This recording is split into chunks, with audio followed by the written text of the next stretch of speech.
Okay, first of all, I am welcoming you all of you to this session. നമ്മൾ ഈ ഒരു സെഷനെ കൊണ്ട് അർത്ഥമാക്കുന്നത് നമുക്കറിയാം നിങ്ങളെല്ലാവരും ഇഗ്നോ യൂണിവേഴ്സിറ്റിയിൽ ഒരു പക്ഷേ ഡിഗ്രി ചെയ്യുന്നവരായിരിക്കാം, അല്ലെങ്കിൽ നിങ്ങൾ ഡിഗ്രി കംപ്ലീറ്റ് ചെയ്തവരായിരിക്കാം, അല്ലെങ്കിൽ നിങ്ങൾ പുതിയതായിട്ട് ജോയിൻ ചെയ്തവരായിരിക്കാം. അപ്പോൾ എങ്ങനെയാണ് ഇഗ്നോ യൂണിവേഴ്സിറ്റിയിൽ നിന്ന് നിങ്ങൾ ഡിഗ്രി കംപ്ലീറ്റ് ആക്കുമ്പോൾ ആ ഡിഗ്രിയുടെ ഒരു സാധ്യതകൾ എന്തെല്ലാമാണ്, അല്ലെങ്കിൽ ഏതൊക്കെ ഒരു ഫീൽഡുകളാണ് നിങ്ങൾക്ക് എക്സ്പ്ലോർ ചെയ്യാം എന്നതിനെ കുറിച്ചുള്ള ഒരു ഓറിയന്റേഷൻ സെഷൻ മാത്രമാണിത്. ഫസ്റ്റ് ഓഫ് ഓൾ എല്ലാവരെയും ഞാൻ സൈക്യു ലേണിംഗിലേക്ക് വെൽക്കം ചെയ്യുകയാണ്. സൈക്യു ലേണിംഗ് എന്ന് പറയുമ്പോൾ ഇഗ്നോ യൂണിവേഴ്സിറ്റി പോലെ തന്നെ ഇന്ത്യയിലെ വ്യത്യസ്തമായിട്ടുള്ള യൂണിവേഴ്സിറ്റികൾ സൈക്കോളജി കോഴ്സുകൾ പ്രൊവൈഡ് ചെയ്യുന്നുണ്ട്. അപ്പൊ ആ സൈക്കോളജി കോഴ്സുകളുടെ വിദ്യാർത്ഥികൾക്ക് വളരെ സ്റ്റുഡന്റ് ഫ്രണ്ട്ലി ആയിട്ട് തന്നെയുള്ള രീതിയിൽ ക്ലാസ്സുകൾ പ്രൊവൈഡ് ചെയ്യുന്ന ഒരു ഇ ലേണിംഗ് പ്ലാറ്റ്ഫോം ആണ് സൈക്യു ലേണിംഗ് എന്നുള്ളത്. നിങ്ങൾക്കറിയാം, ഒരുപാട് പ്ലാറ്റ്ഫോമുകൾ ഉണ്ടെങ്കിലും വലിയൊരു ഹ്യൂജ് എമൗണ്ട് തന്നെ നിങ്ങൾ അതിലൊക്കെ സ്പെൻഡ് ചെയ്യേണ്ടി വരും. അപ്പൊ നിങ്ങൾക്ക് വെറും 3000 രൂപക്ക് തന്നെ നല്ല രീതിയിൽ ക്ലാസ്സുകൾ, ലൈവ് ആൻഡ് റെക്കോർഡഡ് ക്ലാസ്സുകൾ, പിന്നെ അതുപോലെ തന്നെ നിങ്ങൾക്കുള്ള അസൈൻമെന്റ്, ബാക്കിയുള്ള എല്ലാ കാര്യങ്ങളും ഒരു സ്റ്റുഡന്റിന് ആവശ്യമായ എല്ലാ സപ്പോർട്ടും പ്രൊവൈഡ് ചെയ്യുന്ന ഒരു ഇ ലേണിംഗ് പ്ലാറ്റ്ഫോം ആണ് സൈക്യു. അപ്പോ എല്ലാവരും എത്തിയെന്ന് ഞാൻ വിചാരിക്കുന്നു. നമുക്ക് സെഷനിലേക്ക് കടക്കാം. ഇന്ന് നമ്മുടെ സെഷൻ എടുക്കുന്നത് നമ്മുടെ ജുനൈദ് റഫീഖ് സാർ ആണ്. ജുനൈദ് റഫീഖ് സാർ എന്ന് പറയുമ്പോൾ അദ്ദേഹം HCU അഥവാ ഹരിയാന സെൻട്രൽ യൂണിവേഴ്സിറ്റിയിൽ നിന്ന് PG കഴിഞ്ഞ ആളാണ്. പിന്നെ അതുപോലെ തന്നെ IIT NIT ക്യാമ്പസുകളിലേക്കുള്ള PhD entrance exam ആയിട്ടുള്ള ഗേറ്റ് എക്സാം ക്വാളിഫൈ ചെയ്ത ആളാണ്. അപ്പൊ നിങ്ങൾക്ക് ഈ ഒരു സെഷനിൽ നമ്മൾ മെയിൻ ആയിട്ട് ഫോക്കസ് ചെയ്യുന്നത് സ്കോപ്പ് ഓഫ് സൈക്കോളജി എന്നുള്ളൊരു തീമിലാണ്. നിങ്ങൾക്ക് സൈക്കോളജിയുടെ അത്രയും ഡൈവേഴ്സ് ആയിട്ടുള്ള മേഖലകൾ ഏതൊക്കെയാണ് നിങ്ങൾക്ക് മനസ്സിലാക്കാം. പിന്നെ നിങ്ങൾ ഇഗ്നോയിൽ എടുത്തത് കൊണ്ടുണ്ടാകുന്ന നിങ്ങൾക്ക് ഉണ്ടാകുന്ന ബാരിയേഴ്സ്, പിന്നെ അതുപോലെ തന്നെ നിങ്ങൾക്ക് അതുകൊണ്ടുണ്ടാകുന്ന മെറിറ്റ്സ് എല്ലാം മനസ്സിലാക്കുക എന്നുള്ളതാണ് ഈ ഒരു സെഷനെ കൊണ്ട് നമ്മൾ അർത്ഥമാക്കുന്നത്.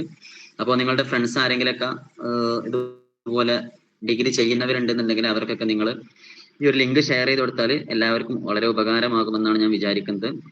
അപ്പോ ഞാൻ മനസ്സിലാക്കുന്നത് ഒരിക്കലും ഒരു വൺ വേ കമ്മ്യൂണിക്കേഷൻ ആകണമെന്നില്ല.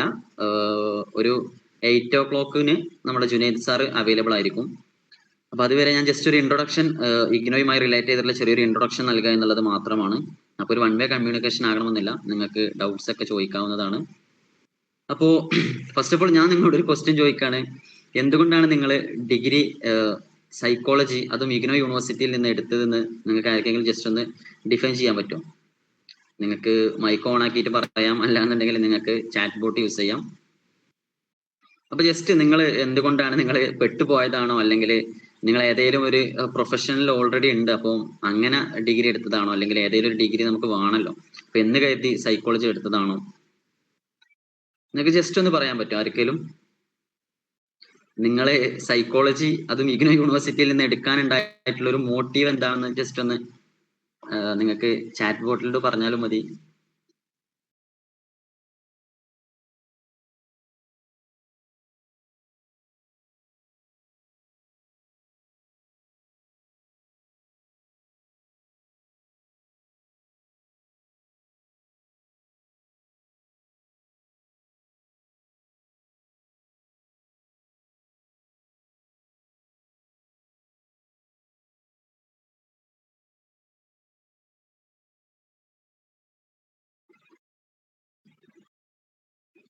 Hello,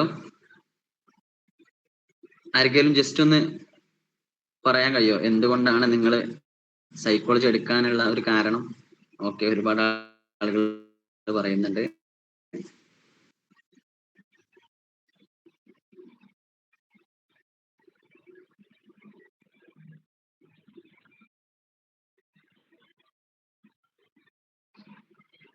okay. അപ്പോ ഫസ്റ്റ് ഓഫ് ഓൾ ഞാൻ നമ്മുടെ വിഷയത്തിലേക്ക് വരികയാണ്. ഞാൻ ചെറിയൊരു സ്റ്റഡി ഞാൻ പറഞ്ഞുതരാം. WHO ഒരു സ്റ്റഡി ഉണ്ടായിരുന്നു. ആ സ്റ്റഡി പറയുന്നത് ഹാപ്പിനെസ് ഇൻഡെക്സിന്റെ ഒരു സ്റ്റഡി ആയിരുന്നു. ആ സ്റ്റഡി റീസെന്റ് ആയിട്ടുള്ള ഒരു സ്റ്റഡിയാണ്. ആ സ്റ്റഡി പറയുന്നത് 1/4 ഓഫ് ദ പോപ്പുലേഷൻ, അഥവാ നമ്മുടെ പോപ്പുലേഷന്റെ 1/4 ഭാഗം ആളുകൾ ഒന്നുകിൽ ഇപ്പോ എന്താണ് അവര് എന്തെങ്കിലും സൈക്കോളജിക്കൽ സ്ട്രെസ് അല്ലെങ്കിൽ സൈക്കോളജിക്കൽ പ്രോബ്ലംസ് അനുഭവിക്കുന്നവരായിരിക്കും, അല്ലെങ്കിൽ അതിലൂടെ കടന്നു പോയവരായിരിക്കും എന്നുള്ളൊരു സ്റ്റഡി ഉണ്ട്. ഇപ്പൊ നമുക്കറിയാം, കുറച്ചു കാലങ്ങളായിട്ട് നമ്മൾ കാണുന്ന പബ്ലിക് പ്രോഗ്രാമുകളൊക്കെ ഒരു 10 വർഷം മുമ്പ് അല്ലെങ്കിൽ ഒരു 20 വർഷം മുമ്പൊക്കെ നമുക്കറിയാം പ്രകൃതിയുമായിട്ടായിരിക്കും എല്ലാവരുടെയും എല്ലാ പ്രോഗ്രാമിന്റെയും തീമുകളൊക്കെ വന്നിരുന്നത്. പക്ഷെ ഇപ്പൊ കുറച്ചു കാലമായിട്ട് നമ്മൾ മെന്റൽ ഹെൽത്തിന് വളരെയധികം പ്രാധാന്യം കൊടുക്കുന്നുണ്ട്. അതിനുള്ളൊരു കാരണം പ്രത്യേകിച്ച് ഈ ഒരു കോവിഡാനന്തര കാലഘട്ടത്തില് ആളുകള് കുറച്ചും കൂടി ഡിജിറ്റലൈസ് ആയി. അപ്പോ ഡിജിറ്റലൈസ് ആയതുകൊണ്ട് തന്നെ ആളുകൾ തമ്മിലുള്ള നമുക്കറിയാം മനുഷ്യന് നമ്മൾ നൽകുന്ന ഒരു നിർവചനം തന്നെ human as A social animal എന്നുള്ളതാണ്. അപ്പോൾ സോഷ്യൽ ആളുകൾ ഒരു സോഷ്യൽ ഇന്ററാക്ഷൻ കുറയുന്നത് മൂലം ആളുകൾക്ക് ഇപ്പൊ നമുക്കറിയാം ചെറിയ 5ാം ക്ലാസ്സിലെ കുട്ടികൾ വരെ പറയാറുണ്ട് എനിക്ക് ഡിപ്രഷൻ ആണ്, അല്ലെങ്കിൽ ഇപ്പൊ എനിക്ക് മൂഡില്ല, അല്ലെങ്കിൽ ഭയങ്കര സ്ട്രെസ് ഉണ്ട് എന്നൊക്കെ പറയുന്ന ഒരു കാലഘട്ടത്തേക്ക് എത്തി. മാത്രമല്ല ഈ കാലഘട്ടത്തിന്റെ മറ്റൊരു പ്രത്യേകത ഓരോ ഇൻഡിവിജ്വലിന്റെയും മാനസിക പ്രശ്നങ്ങളെ അഡ്രസ്സ് ചെയ്യുന്ന ഒരു കാലഘട്ടത്താണ് നമ്മളുള്ളത്. കാരണം നമുക്കറിയാം ലഹരിയുടെ ഉപയോഗമായാലും പിന്നെ അതുപോലെ തന്നെ നിങ്ങൾ സൂയിസൈഡ് റേറ്റ്സ് ഒക്കെ എടുത്തു നോക്കുകയാണെന്നുണ്ടെങ്കിൽ ഈവൻ 100% ലിറ്ററസി എന്ന് നമ്മൾ അവകാശപ്പെടുന്ന കേരളത്തിൽ പോലും വളരെയധികം സൂയിസൈഡ് റേറ്റ് കൂടി വരുന്നുണ്ട്. അപ്പൊ ഈ ഒരു കാലഘട്ടത്തില് സൈക്കോളജി എന്ന് പറയുന്ന ഫീൽഡ് അത്രമേൽ ഇമ്പോർട്ടന്റ് ആയിട്ടുള്ള അല്ലെങ്കിൽ അത്രമേൽ നമ്മൾ ഉപയോഗപ്പെടുത്തേണ്ട ഒരു ഫീൽഡാണ്. അതുകൊണ്ട് തന്നെ ഇപ്പൊ കുറെ നിയമങ്ങളുണ്ട്. ഏതൊരു ഇൻസ്റ്റിറ്റ്യൂഷൻ ആയാലും ഏതൊരു സ്കൂൾ ആയാലും ഏതൊരു ഓർഗനൈസേഷൻ ആയാലും അവിടെ എല്ലാം സൈക്കോളജിസ്റ്റിന്റെ സാധ്യത അല്ലെങ്കിൽ ഒരു സൈക്കോളജിസ്റ്റ് വേണം എന്ന് പറയുന്ന ഒരുപാട് നിയമങ്ങളൊക്കെ നമുക്ക് കാണാൻ സാധിക്കും. അപ്പോ നിങ്ങളെ സംബന്ധിച്ച് പറയുകയാണെങ്കിൽ നിങ്ങൾ ഒരുപക്ഷെ ഒരു പാഷൻ ഓൾറെഡി നിങ്ങൾ ഒരു പ്രൊഫഷണൽ വർക്ക് ചെയ്യുന്നവരായിരിക്കാം, അല്ലെങ്കിൽ അപ്പൊ നിങ്ങൾ പറഞ്ഞതുപോലെ തന്നെ നിങ്ങൾ പല കാരണങ്ങൾ കൊണ്ടാണ് നിങ്ങൾ സൈക്കോളജി ചൂസ് ചെയ്തിട്ടുള്ളത്. അപ്പോ ആസ് എ സൈക്കോളജി സ്റ്റുഡന്റ് നിങ്ങളിപ്പോൾ സൈക്കോളജി ചെയ്തുകൊണ്ടിരിക്കുന്നത് തീർച്ചയായിട്ടും ഇഗ്നോ യൂണിവേഴ്സിറ്റിയിൽ ഡിസ്റ്റൻസ് ആയിട്ടാണ്. അപ്പോ നിങ്ങൾ ഡിഗ്രി മാത്രം സൈക്കോളജിയിൽ ചെയ്യൽ കൊണ്ട് നിങ്ങൾക്ക് ഒരുപാട് പരിമിതികളുണ്ട്. നമുക്കറിയാം ബാക്കിയുള്ള ഫീൽഡ് ഓഫ് സ്റ്റഡികളൊക്കെ നമ്മൾ ഡിഗ്രി ഉണ്ടെങ്കിലും നമുക്ക് അതിൻ്റെതായ വാല്യൂ ഉണ്ട്. പക്ഷേ സൈക്കോളജി എന്ന് പറയുമ്പോൾ ഇതൊരിക്കലും നമ്മളൊരു തിയററ്റിക്കൽ അപ്രോച്ചിന്റെ മാത്രമല്ല, നമ്മൾ പ്രാക്ടിക്കൽ ആയിട്ട് നമുക്ക് നല്ല നോളജ് ഉണ്ടാവുകയും ആ പ്രാക്ടിക്കൽ നോളജ് നമ്മളൊരു അപ്ലൈഡ് ലെവലിൽ നമ്മൾ അതിനെ യൂസ് ചെയ്യുമ്പോഴാണ് സൈക്കോളജിയുടെ ധർമ്മം മുന്നോട്ട് കൊണ്ടുവരാൻ കഴിയാം. അപ്പൊ അതുകൊണ്ട് തന്നെ നിങ്ങൾ നിർബന്ധമായിട്ടും PG സൈക്കോളജിയിൽ നിങ്ങൾ റെഗുലർ ആയിട്ട് ചെയ്യണം. പിന്നെ ഡിഗ്രി കൊണ്ടും നമുക്ക് ഒരുപാട് അവസരങ്ങൾ ഉണ്ട് സൈക്കോളജിയിൽ. നമുക്കറിയാം നമ്മൾ GCC കൺട്രീസ് അല്ലെങ്കിൽ നമുക്ക് ഇന്ത്യക്ക് പുറത്ത് നമ്മൾ നോക്കുകയാണെങ്കിൽ സൈക്കോളജിയുടെ ഒരു സാധ്യത എന്ന് പറയുന്നത് അവര് ഇൻഡിവിജ്വലിന്റെ മെന്റൽ ഹെൽത്തിനെ നല്ല രീതിയിൽ കെയർ ചെയ്യുന്ന ഒരു സിസ്റ്റമാണ് നമുക്ക് ഇന്ത്യക്ക് പുറത്തുള്ളത്. അതുകൊണ്ട് തന്നെ ഏതൊരു ഇൻസ്റ്റിറ്റ്യൂഷൻ ആവട്ടെ അല്ലെങ്കിൽ ഏതൊരു വർക്ക് പ്ലേസ് ആവട്ടെ ഏതൊരു മേഖലയിലും അവർ ഇൻഡിവിജ്വലിന്റെ മെന്റൽ ഹെൽത്തിന് വളരെ ഇമ്പോർട്ടന്റ് കൊടുക്കുന്നത് കൊണ്ട് തന്നെ അതിനുള്ള ഒരുപാട് ഇനീഷ്യേറ്റീവുകൾ ഉണ്ട്.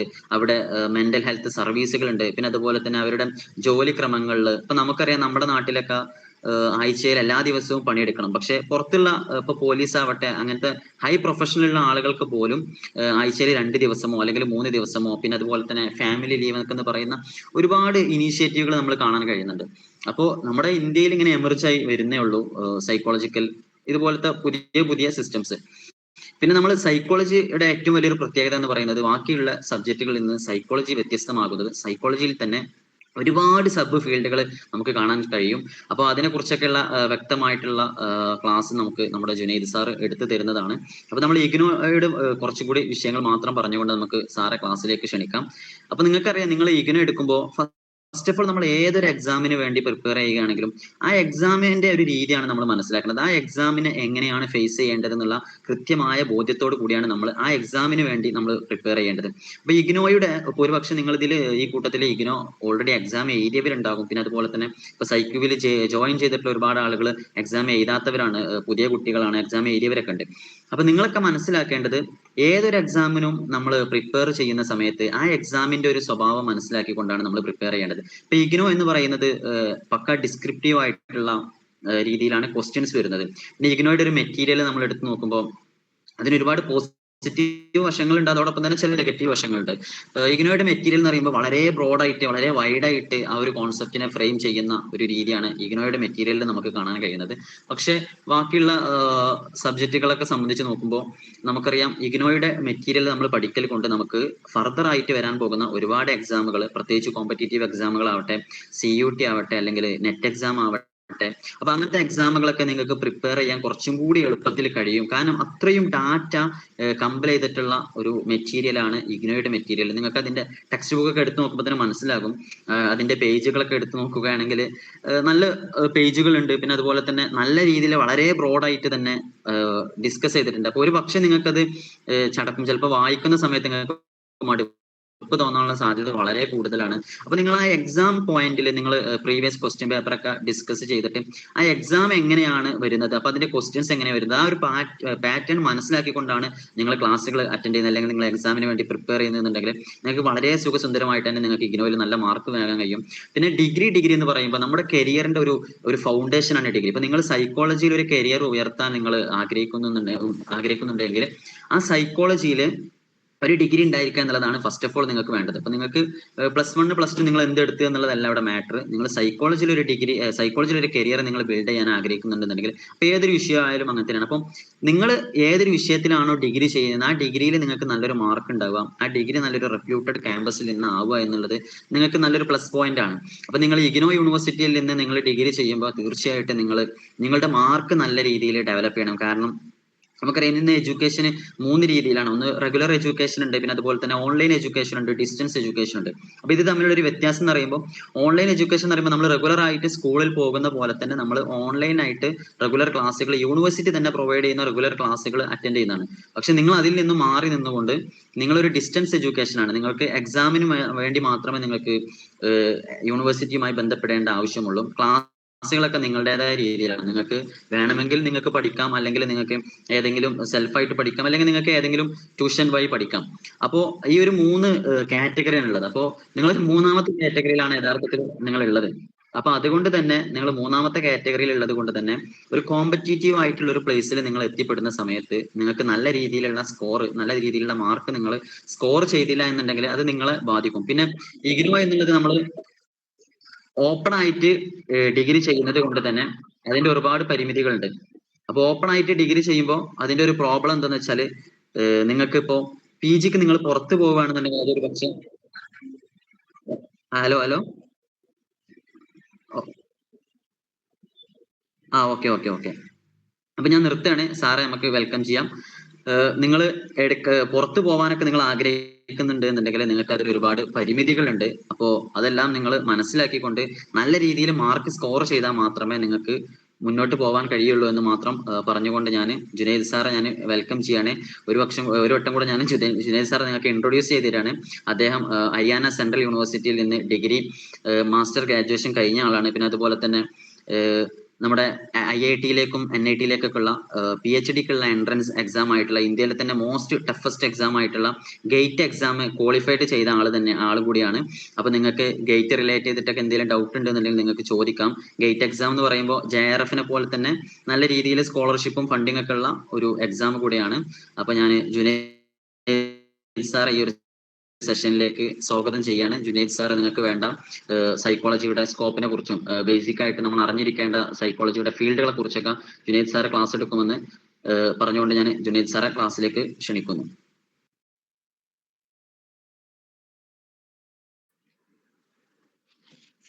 ഹലോ ഓൾ, ഓഡിയബിൾ ആണെന്ന് വിചാരിക്കുന്നു. കേൾക്കാനും കാണാനും പറ്റുന്നുണ്ടല്ലോ അല്ലെ? ഞാനിവിടെ എൻ്റെ ചാറ്റ് ബോക്സ് ഞാൻ ഓപ്പൺ ആക്കുന്നുണ്ട്. അപ്പോ നിങ്ങള് ഇതൊരു 1 വേ കമ്മ്യൂണിക്കേഷൻ എന്നുള്ളതിലപ്പുറത്ത് നമുക്ക് എന്ത് ചെയ്യണം, ഇത് 2 വേ. ഓക്കെ, നമുക്കിതൊരു ഇന്ററാക്ഷൻ ആണ് വേണ്ടത്. ഓക്കെ, അപ്പൊ ഞാനൊരാള് ഒരു ഭാഗത്തിരുന്ന് മാത്രം പറയാ എന്നുള്ളതിനപ്പുറത്ത് ഇതിലിപ്പം നമ്മൾ ഇഗ്നോയിലെ സൈക്കോളജി വിഷയമാണല്ലോ നമ്മൾ ചർച്ച ചെയ്യുന്നത്. അപ്പോൾ നിങ്ങൾക്ക് ഒരുപാട് ഇഷ്യൂസ്, നിങ്ങൾക്ക് ഒരുപാട് കൺസേൺസ് കാര്യങ്ങൾ ഉണ്ടാകും. അപ്പം അതിനൊക്കെയാണ് നമ്മൾ ഇവിടെ പ്രധാനമായിട്ട് ഇന്ന് നമ്മൾ അഡ്രസ്സ് ചെയ്യാൻ പോകുന്നത്. ഓക്കെ, അപ്പൊ ഞാൻ ബേസിക് ആയിട്ട് ഫസ്റ്റ് നിങ്ങളോട് ഒരു ചോദ്യം ചോദിക്കുകയാണ്. അപ്പൊ ജെന്യുവൻലി നിങ്ങൾ അതിന് എനിക്ക് ആൻസർ തരണം. നിങ്ങൾ എന്തുകൊണ്ട് നിങ്ങൾ ഇഗ്നോ ചൂസ് ചെയ്തു എന്നുള്ളതാണ്. ഓക്കെ, നിങ്ങൾ എന്തുകൊണ്ട് ഇഗ്നോ ചൂസ് ചെയ്തു എന്നുള്ളതാണ്. അപ്പോൾ ഇതിലിപ്പോ ഇഗ്നോയില് BA ചെയ്യുന്നവരാണെങ്കിൽ ഡിഗ്രി ആണെന്നുണ്ടെങ്കിൽ BA എന്നോ അല്ലെങ്കിൽ BSc എന്നിട്ടിട്ട് പറയാ. അതുപോലെ മാസ്റ്റേഴ്സ് ആണെങ്കിൽ മാസ്റ്റേഴ്സ് MA ഇട്ടിട്ടോ അല്ലെങ്കിൽ MSc ഇട്ടിട്ടോ വിഷയം പറയും. എന്തുകൊണ്ട് നിങ്ങൾ ഇഗ്നോ ചൂസ് ചെയ്തെന്നുള്ളതാണ്. ചില ആളുകൾ ചിലപ്പോൾ നമ്മുടെ നാട്ടിലുള്ളത് പോലെ ഒരു ചിലപ്പം റിലീജിയൻ ബേസ്ഡ് ആയിട്ട് പഠിക്കാൻ പോകുന്നവരുണ്ടാകും. അതല്ലാന്നുണ്ടെങ്കിൽ ജോലി, അതല്ലാന്നുണ്ടെങ്കിൽ കുറെ കഴിഞ്ഞ് ജോബ് കിട്ടിയതിന് ശേഷം ഇനി സൈക്കോളജിയിലോട്ട് വരാം. പക്ഷെ എന്തില്ല, ജോബ് കളഞ്ഞിട്ട് ഇനി എന്തില്ല പഠിക്കാനുള്ള ഒരു സമയമില്ല, അങ്ങനെ വന്നവരുണ്ടാകും. അപ്പം എന്താണ് കാര്യം എന്നുള്ളത് നിങ്ങൾ എന്ത് ചെയ്യണം, ഒന്ന് ചാറ്റ് ബോക്സിൽ ഒന്ന് അറിയിക്കുക. ചാറ്റ് ബോക്സിൽ അറിയിക്കുക, അല്ലാത്തവര് അൺമ്യൂട്ട് ചെയ്ത് പറയാൻ പറ്റുന്നവരാണെങ്കിൽ അത്രയും നല്ലത്. ഓക്കെ, എനിവേ അതൊന്ന് അറിയിക്കോ.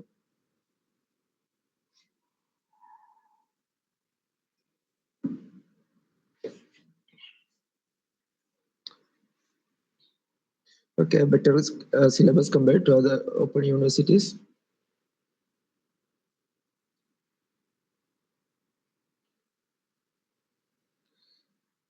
Okay, national.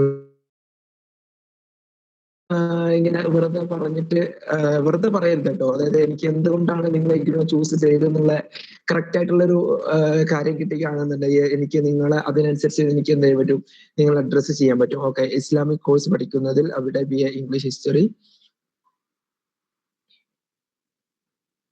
Okay, very good.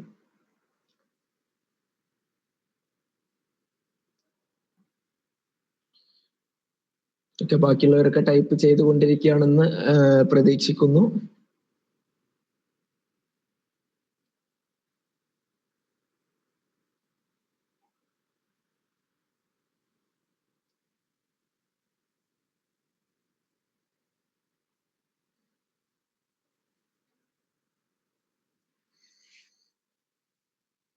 Okay, ഇനി ആർക്കെങ്കിലും എന്തെങ്കിലും പറയാനുണ്ടോ? അല്ലെങ്കിൽ നമുക്ക് ബാക്കി പ്രൊസീഡ് ചെയ്യേ? ഞാൻ ഫസ്റ്റേ പറയുന്നത് നമുക്ക് okay.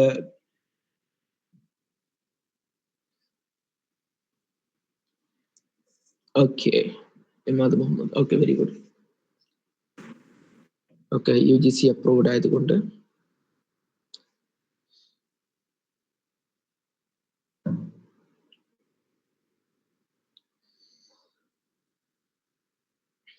Okay.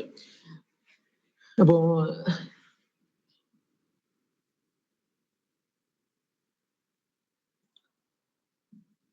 Okay, Jumana.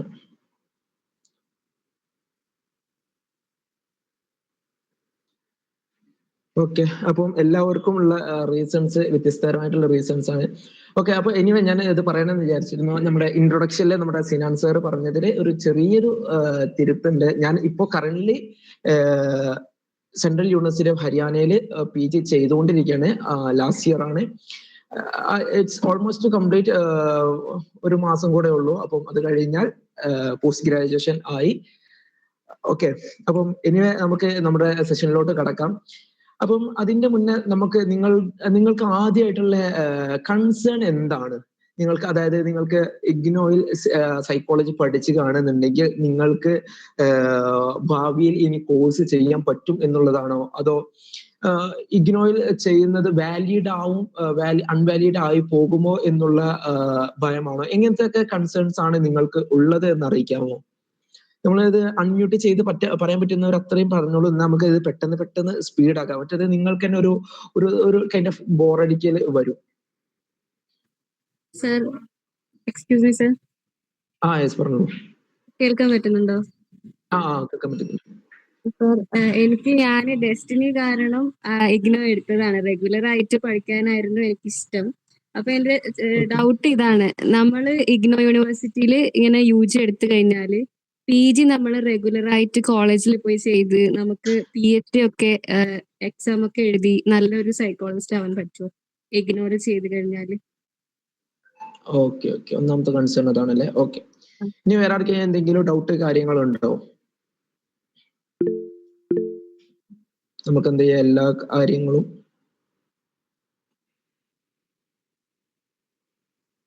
Okay.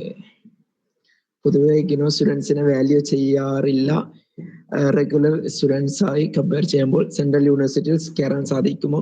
Central യൂണിവേഴ്സിറ്റിയിൽ കയറാൻ സാധിക്കും. ഓക്കെ, നമുക്ക് എല്ലാത്തിലോട്ടും വരാം. ഓക്കെ,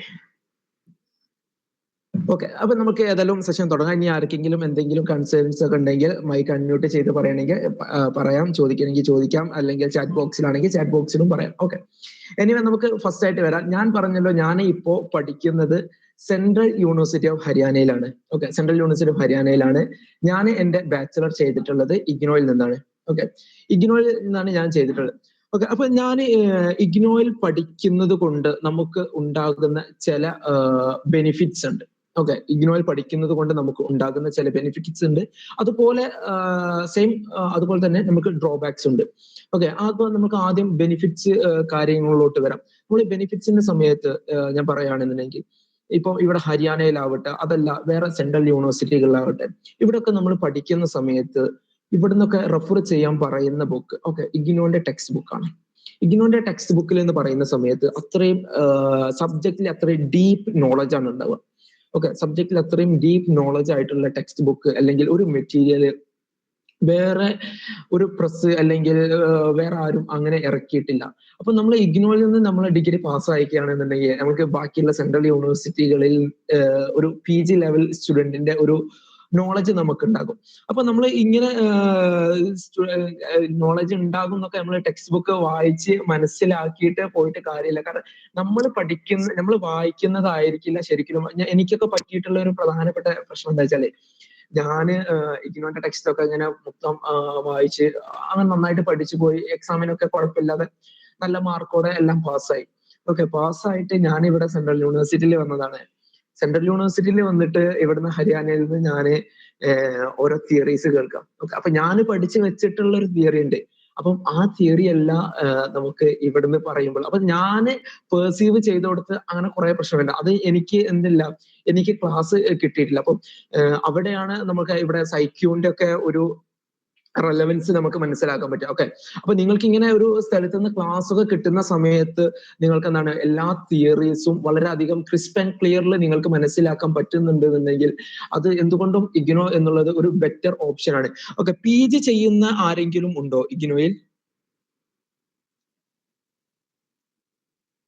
ഇഗ്നോയിൽ PG അപ്പൊ ഞാൻ ഇഗ്നോയിൽ PG ചെയ്യാൻ ഞാൻ പൊതുവെ സപ്പോർട്ട് ചെയ്യില്ല. ഓക്കെ, ഇഗ്നോയിൽ UG ആണെങ്കിലും PG ആണെന്നുണ്ടെങ്കിലും ഞാൻ അത്ര കണ്ട് സപ്പോർട്ട് ചെയ്യില്ല. പക്ഷെ UG ഇറ്റ്സ് ഓക്കെ ആണ്. പക്ഷെ PGന്റെ സമയത്ത് എന്താ നമ്മൾ research based okay research PhD അങ്ങനെ പോകുന്നവർക്കാണെങ്കിലാണ് ഒരു ഇഗ്നോ എന്നുള്ളത് ഒരു നല്ലൊരു ഓപ്ഷൻ. കാരണം PG സമയത്ത് നമുക്ക് റെഗുലർ ക്ലാസ്സും നമുക്ക് എക്സ്പോഷറും നല്ലോണം കിട്ടേണ്ട ഒരു സ്ഥലമാണ് നമ്മുടെ മാസ്റ്റേഴ്സിന്റെ സമയം. ഓക്കെ, നമുക്ക് ഒരുപാട് ടെസ്റ്റുകൾ, ക്ലിനിക്കൽ എക്സ്പോഷർ, ഇങ്ങനത്തെ കാര്യങ്ങളൊക്കെ നമുക്ക് ഇഗ്നോയിൽ നിന്ന് നമ്മൾക്ക് ഒരിക്കലും കിട്ടില്ല. അപ്പൊ അതിന് നമുക്ക് എന്ത് വേണം, ഒരു സെൻട്രൽ യൂണിവേഴ്സിറ്റികൾ അല്ലെങ്കിൽ നമ്മൾ റെഗുലർ ആയിട്ട് പോയി പഠിക്കുന്ന ഒരു സ്ഥലം തന്നെ വേണം എന്നുള്ളതാണ്. അപ്പം സെൻട്രൽ യൂണിവേഴ്സിറ്റികളിലൊക്കെ കയറാൻ വേണ്ടിയിട്ട് നമുക്ക് UG എവിടെയെങ്കിലും ചെയ്താൽ മതി എന്നുള്ളതേ ഉള്ളൂ. അതായത് റെഗുലർ ആയിട്ട് ചെയ്യണം എന്നോ അല്ലെങ്കിൽ ഡിസ്റ്റൻസ് ആയിട്ട് ആണോ അതൊന്നും ആരും എവിടെയും പഠിക്കണം. നമ്മൾ ഓരോ യൂണിവേഴ്സിറ്റിയിലും കയറുന്ന സമയത്ത് അവിടെ അവരൊരു മാർക്ക് സെറ്റ് ചെയ്യും. 45, 55, 65%. ഓക്കെ, അപ്പൊ ഈ ഒരു മാർക്ക് നമ്മൾ അക്യൂർ ചെയ്യുക എന്നുള്ളതാണ്. ഓക്കെ, PG റെഗുലർ ആണോ ഡിസ്റ്റൻസ് ആണോ നല്ലത്? ഓക്കെ, PG നിങ്ങൾ റിസർച്ച് ബേസിലൊക്കെ പോവുകയാണെന്നുണ്ടെങ്കിൽ പിന്നെ ഇതിനൊക്കെ യാതൊരു കുഴപ്പവുമില്ല. നേരെ മറിച്ച് നിങ്ങൾ ക്ലിനിക്കൽ ഫീൽഡിലോട്ട് ഇറങ്ങാനുള്ള ആളാണ്, MPhil ചെയ്യണം, അതല്ലാന്നുണ്ടെങ്കിൽ നേരെ കൺസൾട്ടന്റ് സൈക്കോളജിസ്റ്റ് ആയിട്ടൊക്കെ വർക്ക് ചെയ്യാനുള്ള ഒരാളാണെന്നുണ്ടെങ്കിൽ നിങ്ങൾ എന്തുകൊണ്ടും നിങ്ങൾ റെഗുലർ ആയിട്ട് തന്നെ ചെയ്യണം. ഓക്കെ, അപ്പൊ ഈ ഇഗ്നോയില് ചെയ്യുന്ന സമയത്ത് നമുക്ക് വാല്യൂ കിട്ടുമെന്നോ അങ്ങനെ എന്തോ ഒരു ക്വസ്റ്റ്യൻ ഞാൻ ഇവിടെ കണ്ടിരുന്നു. ഓക്കെ, പൊതുവെ ഇഗ്നോ സ്റ്റുഡൻസിനെ വാല്യൂ ചെയ്യാറില്ല റെഗുലർ സ്റ്റുഡൻസ് ആയി കമ്പയർ ചെയ്യുമ്പോഴൊക്കെ. നേഹാണ് പറഞ്ഞിട്ടുള്ളത്. ഓക്കെ, നേഹക്ക് ഞാൻ ഒരു ഓക്കെ വെയിറ്റ് മിനിറ്റ് ഞാനൊരു കാര്യം ഷെയർ ചെയ്തു തരാം. ഓക്കെ,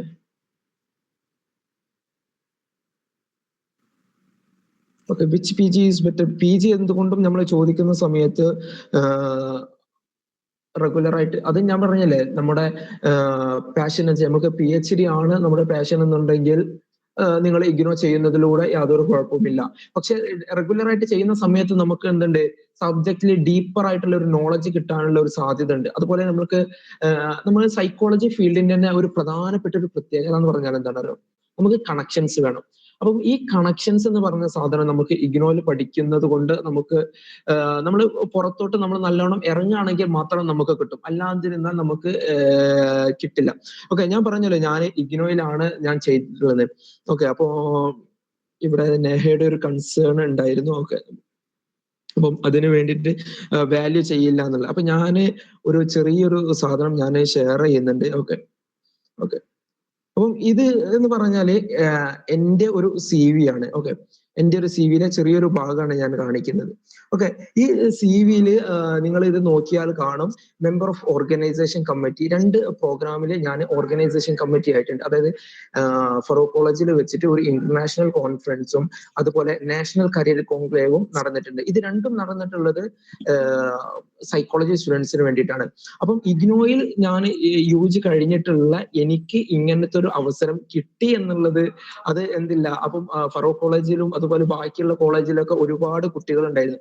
അപ്പം അവർക്കൊന്നും ഇങ്ങനത്തെ അവസരം കിട്ടില്ല. അത് നമുക്ക് വാല്യൂ ചെയ്യോ ഇല്ല എന്നുള്ളത് നമ്മുടെ സ്കില്ലിനനുസരിച്ചായിരിക്കാം. ഓക്കെ, അപ്പൊ ഞാനിപ്പം കറന്റ്ലി ഇതാ ഇൻക്യുബേഷൻ, പെപ്പ്, അതുപോലെ ലൈഫർ, ഇവിടൊക്കെ ഞാൻ ഇപ്പൊ കറന്റ്ലി ഞാൻ എന്ത് ചെയ്യുന്നുണ്ട്, ഇവിടത്തൊക്കെ വർക്ക് ചെയ്യുന്നുണ്ട്. ഇത് ഞാൻ ഐ തിങ്ക് ഇത് 2-3 മാസം മുന്നേ അപ്ഡേറ്റ് ചെയ്തിട്ടുള്ളതാണ്. ഓക്കെ, അപ്പൊ ഇതിൽ ഇനിയും ഞാൻ അപ്ഡേറ്റ് ചെയ്ത ഞാനിപ്പോ കറന്റ്ലി CUT-യുടെ ക്ലാസ് എടുക്കുന്ന ഒരുപാട് ഇൻസ്റ്റിറ്റ്യൂഷൻസ് ഉണ്ട്. ഓക്കെ, അപ്പം നിങ്ങൾ ഇത് നോക്കാം, ഇത് ഓർഗനൈസിംഗ് കമ്മിറ്റി ആയിട്ടുള്ളത് ഞാൻ 2023-ലാണ്. ഓക്കെ, അപ്പം ഈ 2023 എന്നുള്ളത് പറഞ്ഞാല് ഞാൻ ഇഗ്നോയിൽ എന്റെ UG കഴിഞ്ഞ് ഇറങ്ങുന്ന സമയമാണ്. ഓക്കെ, അപ്പം നമുക്ക് വാല്യൂ ഉണ്ടാവുക എന്നുള്ളത് നമ്മൾ എന്താണെന്നുള്ളത് നമ്മൾ സമൂഹത്തിന്റെ മുന്നിൽ നമ്മൾ പ്രസന്റ് ചെയ്യുന്ന സമയത്താണ്.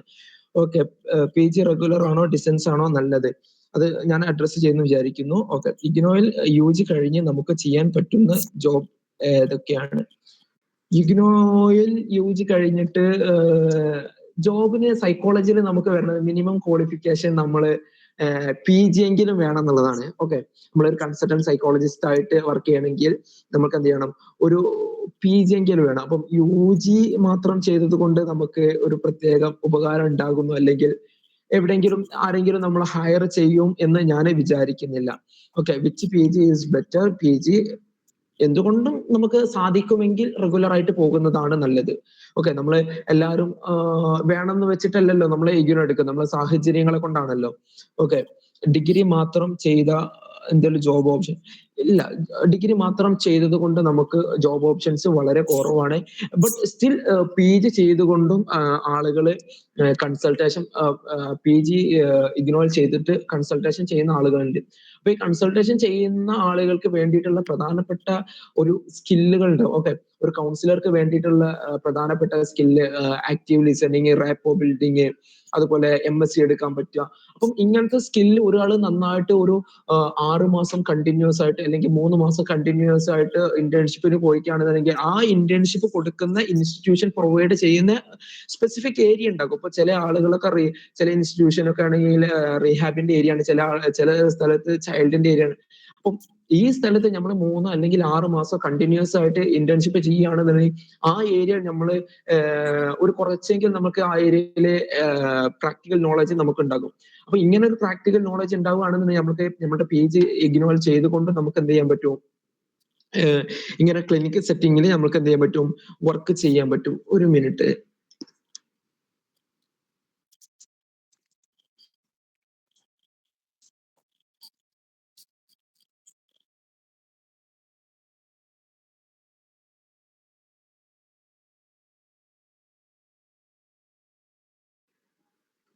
Okay, sorry.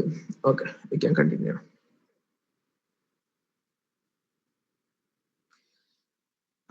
യെസ്, ഇനി അടുത്ത കൺസേൺ എന്തായിരുന്നു? ഇഗ്നോ UG കഴിഞ്ഞാൽ കാലിക്കറ്റ് യൂണിവേഴ്സിറ്റിയിൽ PG ചെയ്യാൻ കഴിയുമോ? യെസ്, ഷുവർ ആയിട്ടും കാലിക്കറ്റ് യൂണിവേഴ്സിറ്റിയിൽ PG ചെയ്യാൻ കഴിയും കേട്ടോ. ഓക്കെ, അവിടേക്കൊക്കെ നമ്മൾക്ക് അവിടെ കൺസേൺ വരുന്നത് നമുക്ക് UGയിൽ ഇത്ര പെർസെന്റേജ് മാർക്ക് എന്നുള്ളതാണ്, അല്ലാതെ ഡിസ്റ്റൻസ് ആണോ റെഗുലർ ആണോ എന്ന് ചോദിക്കുന്നില്ല. PG ഏത് ഫീൽഡാണ് better? Clinical psychology, research psychology? അത് പറയേണ്ട ആള് നിങ്ങൾ തന്നെയാണ്. ഓക്കെ, അത് നിങ്ങളുടെ ടേസ്റ്റ് ഏതാണ്, നിങ്ങൾക്ക് റിസർച്ചിലോട്ട് നല്ല താല്പര്യമുണ്ട്, അതിനെ നിങ്ങൾ എന്ത് ചെയ്യുക, ഒരു ഇന്റേൺഷിപ്പിന് പോയി നോക്കാം. ആ ഇന്റേൺഷിപ്പിന് പോയി നോക്കുന്ന സമയത്ത് നിങ്ങൾക്ക് മനസ്സിലാകും, ഓക്കെ, ക്ലിനിക്കൽ എനിക്ക് പറ്റുന്നതാണ്. അതുപോലെ നിങ്ങൾ എന്ത് ചെയ്തോളൂ, ഇപ്പൊ ഇഗ്നോർ ചെയ്യുന്ന സമയത്ത് നിങ്ങൾക്കായിട്ടുള്ള നല്ലൊരു ഓപ്ഷൻ ആണ് പേപ്പർ പ്രസന്റേഷൻ എന്നുള്ളത്. അപ്പൊ നിങ്ങൾ റിസർച്ച് പേപ്പർ ചെയ്തു നോക്കൂ. നിങ്ങൾക്ക് റിസർച്ചിൽ കാര്യമായിട്ട് റിസർച്ച് പേപ്പർ എഴുതാൻ പറ്റുന്നുണ്ടോ, അറ്റ്ലീസ്റ്റ് ഒരു റിവ്യൂ ഓഫ് ലിറ്ററേച്ചർ എങ്കിലും നിങ്ങൾക്ക് എഴുതാൻ പറ്റുന്നുണ്ടോ എന്നുള്ളത് നിങ്ങൾ നോക്കാം. ഓക്കെ, അപ്പൊ നിങ്ങൾക്ക് മനസ്സിലാകും റിസർച്ച് ആണോ അല്ലെങ്കിൽ ക്ലിനിക്കൽ ആണോ നിങ്ങൾക്ക് ഏറ്റവും മോസ്റ്റ് ആപ്റ്റ് ആയിട്ടുള്ള ഭാഗം. അപ്പൊ അതിനനുസരിച്ച് നിങ്ങൾ ചൂസ് ചെയ്ത് പോവാണ്. അബ്രോഡ് സ്റ്റഡീസിന് പ്രോബ്ലംസ് ഉണ്ടാവുമോ? ഓക്കെ, അബ്രോഡ് സ്റ്റഡീസിന് പ്രോബ്ലം ഉണ്ടാവുക വെച്ചാൽ പ്രോബ്ലം ഉണ്ട്, എന്നാൽ ചില യൂണിവേഴ്സിറ്റീസിന് പ്രോബ്ലം ഇല്ല. ഇപ്പോ എന്റെ ഒരു ഫ്രണ്ട് ആളിപ്പോ സെയിം എന്റെ ബാച്ചിൽ ഇഗ്നോയിൽ നിന്ന് ചെയ്തിട്ടുള്ള ആളാണ്. ആള് ഇപ്പോ ചെയ്യുന്നത് ഈസ്റ്റ് ലണ്ടൻ യൂണിവേഴ്സിറ്റിയിൽ, ഓക്കെ, ഈസ്റ്റ് ലണ്ടൻ യൂണിവേഴ്സിറ്റിയിൽ ഇപ്പം ബിസിനസ് സൈക്കോളജിയിലാണ് ആള് 1 ഇയർ മാസ്റ്റേഴ്സ് ചെയ്തുകൊണ്ടിരിക്കുന്നത്. അപ്പം ആളും ഇഗ്നോയിൽ നിന്നാണ് ചെയ്തിട്ടുള്ളത്. അപ്പോ അത് ചില അപ്പം ആള് ഇതിന്റെ മുന്നേ വേറെ 2-3 യൂണിവേഴ്സിറ്റിയിലോട്ടൊക്കെ അപ്ലിക്കേഷൻസ് അയച്ചപ്പോ അവിടുന്ന് റിജക്ഷൻ വന്നിക്കാണ്. അവിടുന്ന് പറഞ്ഞിട്ടുള്ളത് നിങ്ങൾ ഡിസ്റ്റൻസ് മോഡാണ് ചെയ്തിട്ടുള്ളത്, അതുകൊണ്ട് വി കാൻ ആക്സെപ്റ്റ് യു എന്നുള്ളതാണ്. അപ്പോ ആ ഒരു പ്രശ്നമുണ്ട്. അപ്പം എന്നാൽ നമുക്ക് ചെയ്യാൻ പറ്റുന്ന ഒരുപാട് വിദേശ യൂണിവേഴ്സിറ്റികളുണ്ട്.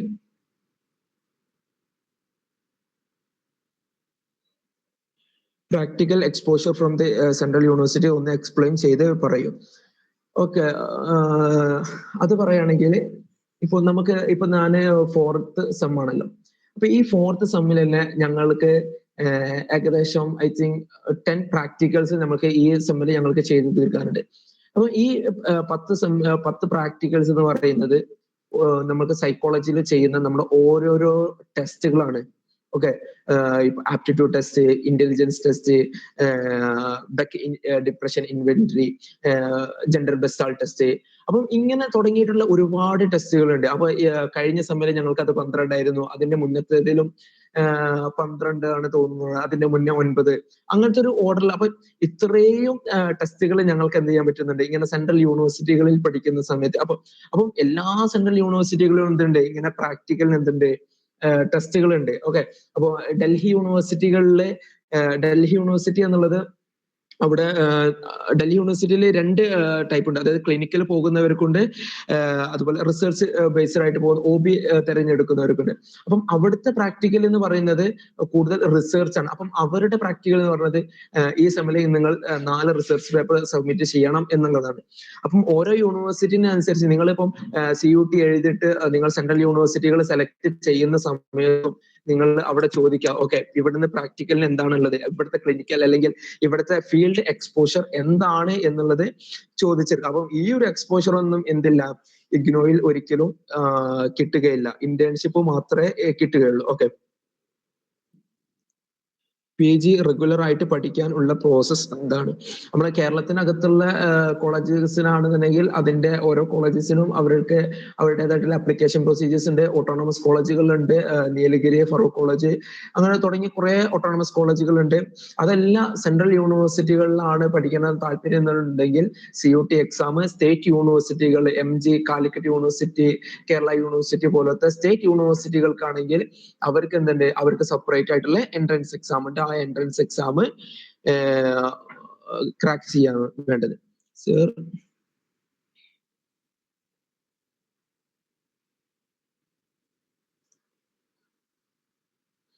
സാറിന്റെ മാർക്സ് ഓർ എക്സാം എക്സ്പീരിയൻസ് ചെയ്യാൻ പറ്റുമോ? ഓക്കെ, ഷുവർ ആയിട്ട് ചെയ്യാൻ പറ്റും. ഓക്കെ, നിങ്ങൾക്ക് ഇനിയിപ്പോ വിത്ത് പ്രൂഫ് ആയിട്ട് തന്നെ ഞാൻ ഷെയർ ചെയ്തുതരാം. ഓക്കെ, എന്റെ ഇഗ്നോയിന്റെ മാർക്ക് കാര്യങ്ങളൊക്കെ ഞാൻ എന്ത് ചെയ്തിട്ടുണ്ട്. Okay,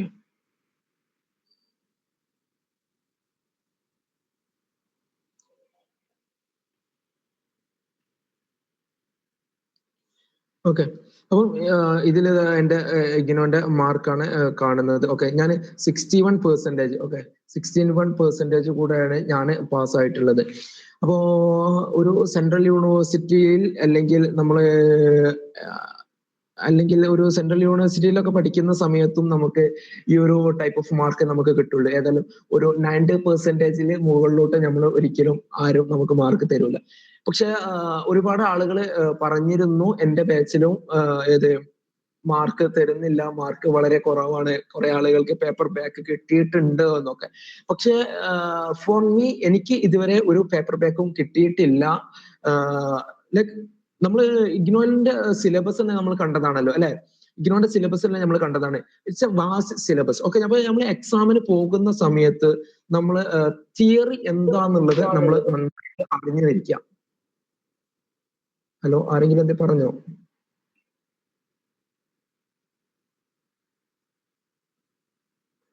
okay okay. അപ്പം തിയറി എന്താന്നുള്ളത് നമ്മൾ നന്നായിട്ട് അല്ലെങ്കിൽ ഒരു ജസ്റ്റ് ആയിട്ട് തിയറി അറിഞ്ഞു ഇരുന്നത്.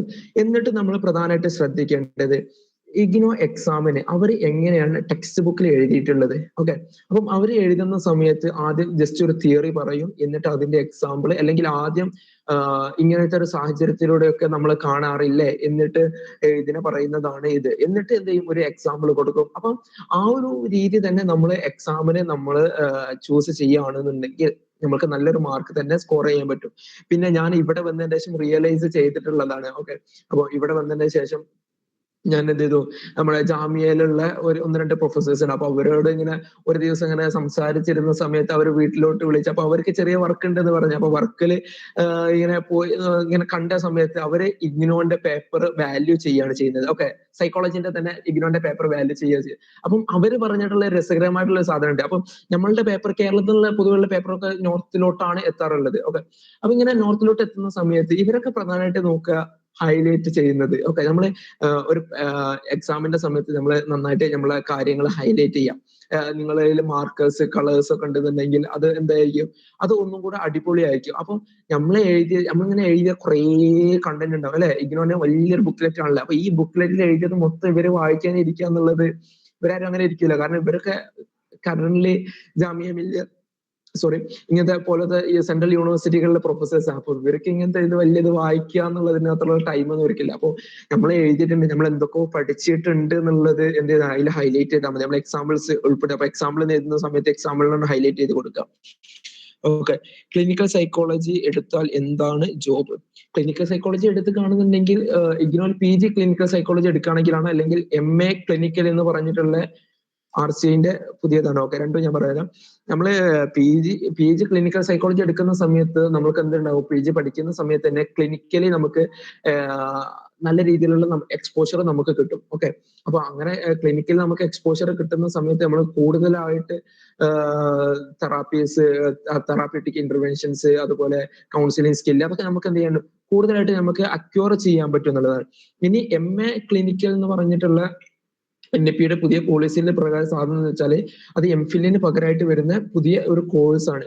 ഓക്കെ, അപ്പൊ അതിന്റെ എലിജിബിലിറ്റി ക്രൈറ്റീരിയ സ്റ്റിൽ അത് മാറിക്കൊണ്ടിരിക്കുകയാണ്. അപ്പൊ ഇതിന്റെ ഇടയ്ക്ക് എന്തിരുന്നു, 3 വർഷ UG ചെയ്തവർക്ക് ചെയ്യാൻ പറ്റില്ല എന്നൊക്കെ പറഞ്ഞിരുന്നു. അപ്പം അതിൻ്റെത് ഇതുവരെ കൺഫേം ആയിട്ടില്ല. We can see that. Okay, sub field of psychology explain ചെയ്യുമോ? ഓക്കെ, സബ് ഫീൽഡ് എന്ന് പറയുന്ന സമയത്ത് ക്ലിനിക്കല്, കൗൺസിലിംഗ്, ക്ലിനിക്കല് കൗൺസിലിംഗ് ഏകദേശം ഒന്നാണ്. പിന്നെ വരുന്നതാണ് സ്പോർട്സ് സൈക്കോളജി. പിന്നെ ഓക്കെ, സ്പോർട്സ് ഇങ്ങനത്തെ എത്ര ഫീൽഡാണ്. പിന്നെ ഹെൽത്ത് സൈക്കോളജി വരുന്നുണ്ട്. അപ്പോൾ ഹെൽത്ത് സൈക്കോളജിയിൽ നിന്നൊക്കെ ഒന്നും നമുക്ക് എന്തില്ല, ഇന്ത്യയിൽ അത്ര സാധ്യതകളെ. പിന്നെ organisation behaviour. Okay, organisation behaviour എന്ന് പറയുന്ന സമയത്ത് OB, നമ്മള് HR ഒക്കെ ആയിട്ട് വർക്ക് ചെയ്യാൻ പറ്റുന്ന, അതിൽ OBയിൽ ഒന്നും കൂടെ സ്പെഷ്യലൈസേഷൻ ചെയ്യാൻ പറ്റുന്ന. അപ്പൊ നിങ്ങൾ UG കഴിഞ്ഞിട്ട് നിങ്ങൾക്ക് OBയിൽ സ്പെഷ്യലൈസ് ചെയ്യാൻ താല്പര്യമുള്ള ആളുകളാണെന്നുണ്ടെങ്കിൽ നിങ്ങൾക്ക് ബെറ്റർ ഓപ്ഷൻ ആണ് നമ്മളെ ബനാറസ് യൂണിവേഴ്സിറ്റി അറിയോ, BHU, Banaras Hindu university. Okay, അപ്പം അവിടെ സൈക്കോളജി ആൻഡ് MBAയുടെ ഒരു കോഴ്സ്, രണ്ടും കൂടെ ഇന്റഗ്രേറ്റഡ് ആയിട്ടുള്ള ഒരു കോഴ്സ് കൊടുക്കുന്നുണ്ട്. അപ്പം എടുക്കാൻ പറ്റുന്നവർക്ക് എന്ത് ചെയ്യാം, അതെടുക്കാം. Okay,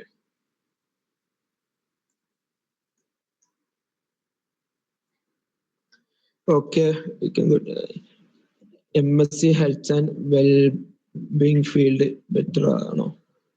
okay, MSc health and അതെ, ഹെൽത്ത് സൈക്കോളജിക്ക് നമ്മുടെ ഇന്ത്യയിൽ അത്രയ്ക്ക് ഒരു സ്കോപ്പ് കാണുന്നില്ല എന്നുള്ളതാണ്. അതായത് നമ്മളിപ്പം ഓരോ ആളുകൾ അല്ലെങ്കിൽ ഓരോ കമ്പനീസ് അല്ലെങ്കിൽ ഓരോ പ്രൈവറ്റ് സെക്ടേഴ്സ് നമ്മളെ ജോബിന് ഹയർ ചെയ്യുന്ന സമയത്ത് ഒന്നുകിൽ MA ക്ലിനിക്കൽ, അല്ലെങ്കിൽ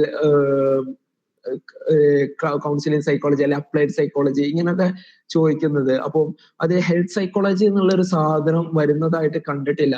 പക്ഷെ സ്റ്റിൽ എന്തുണ്ട്, എല്ലാ സെക്ടറിലും എന്തിനാ സൈക്കോളജി ആണല്ലോ കഴിഞ്ഞിട്ട്. അപ്പൊ ബേസിക് സ്കിൽ ആയിട്ടുള്ള കൗൺസിലിംഗ് കാര്യങ്ങളൊക്കെ നമുക്ക് സ്കില്ല് ഉള്ളത് കൊണ്ട് നമ്മൾ ആ സ്കില്ല് അവിടെ പ്രസന്റ് ചെയ്യുകയാണെന്നുണ്ടെങ്കിൽ നമുക്ക് എന്ത് ചെയ്യും, ജോലി കിട്ടും. ഓക്കെ, ഇഗ്നോയിൽ സപ്ലൈസ് ഇഗ്നോയില് എന്തായാലും പേപ്പർ ബാക്ക് ഒക്കെ കിട്ടും. ഒരു ഏറ്റവും സുഖമായിട്ട് പേപ്പർ ബാക്ക് കിട്ടുന്ന ഒരു യൂണിവേഴ്സിറ്റിയാണ് ഇഗ്നോ എന്നുള്ളത്. ഓക്കെ, പക്ഷെ ഏറ്റവും തിയറി ഒന്ന് ജസ്റ്റ് മനസ്സിലാക്കിയാല് വളരെയധികം സിമ്പിൾ ആയിട്ട് പാസ്സായി പോകാൻ പറ്റുന്ന, ഞാൻ നിങ്ങളോട് പറഞ്ഞല്ലോ ഞാൻ ഇഗ്നോയിൽ നിന്നാണ് ചെയ്തിട്ടുള്ളത്. അപ്പം ഞാൻ ഒരു പേപ്പർ ബാക്ക് ഇല്ലാതെ പാസ്സായി. പക്ഷെ സ്റ്റിൽ ഞാൻ സെൻട്രൽ യൂണിവേഴ്സിറ്റി ഹരിയാനയിൽ എത്തിയ സമയത്താണ് ഓക്കെ ഈ തിയറി ഇങ്ങനെ ആയിരുന്നു അല്ലെ എന്നുള്ളത് ഞാൻ റിയലൈസ് ചെയ്യുന്നത്. ഓക്കെ, കാരണം ഞാൻ ടെക്സ്റ്റ് ബുക്കിൽ നിന്ന് ഞാൻ പഠിച്ചിട്ടുണ്ട്, പക്ഷെ പഠിച്ച സാധനം തന്നെ ഞാൻ എന്തിട്ടുണ്ട് എക്സാമിന് പോയിട്ട് എഴുതിയിട്ടുണ്ട്. പക്ഷെ ഞാൻ ആ തിയറിനെ പെർസീവ് ചെയ്ത സ്ഥലത്താണ് എന്തുള്ളത് അവിടെ എനിക്ക് വന്നിട്ടുള്ള ഒരു മാറ്റം എന്നുള്ളത്. ഓക്കെ, അപ്പൊ സപ്ലീസ് കാര്യങ്ങളൊക്കെ ഉണ്ട്, അത് നിങ്ങൾ പഠിക്കുന്നതിനനുസരിച്ച് ഉണ്ടാകും. ഓക്കെ, ഇനി നിങ്ങൾക്ക് ആർക്കെങ്കിലും എന്തെങ്കിലും കൺസേൺസ് ക്വസ്റ്റ്യൻസ് ഉണ്ടോ?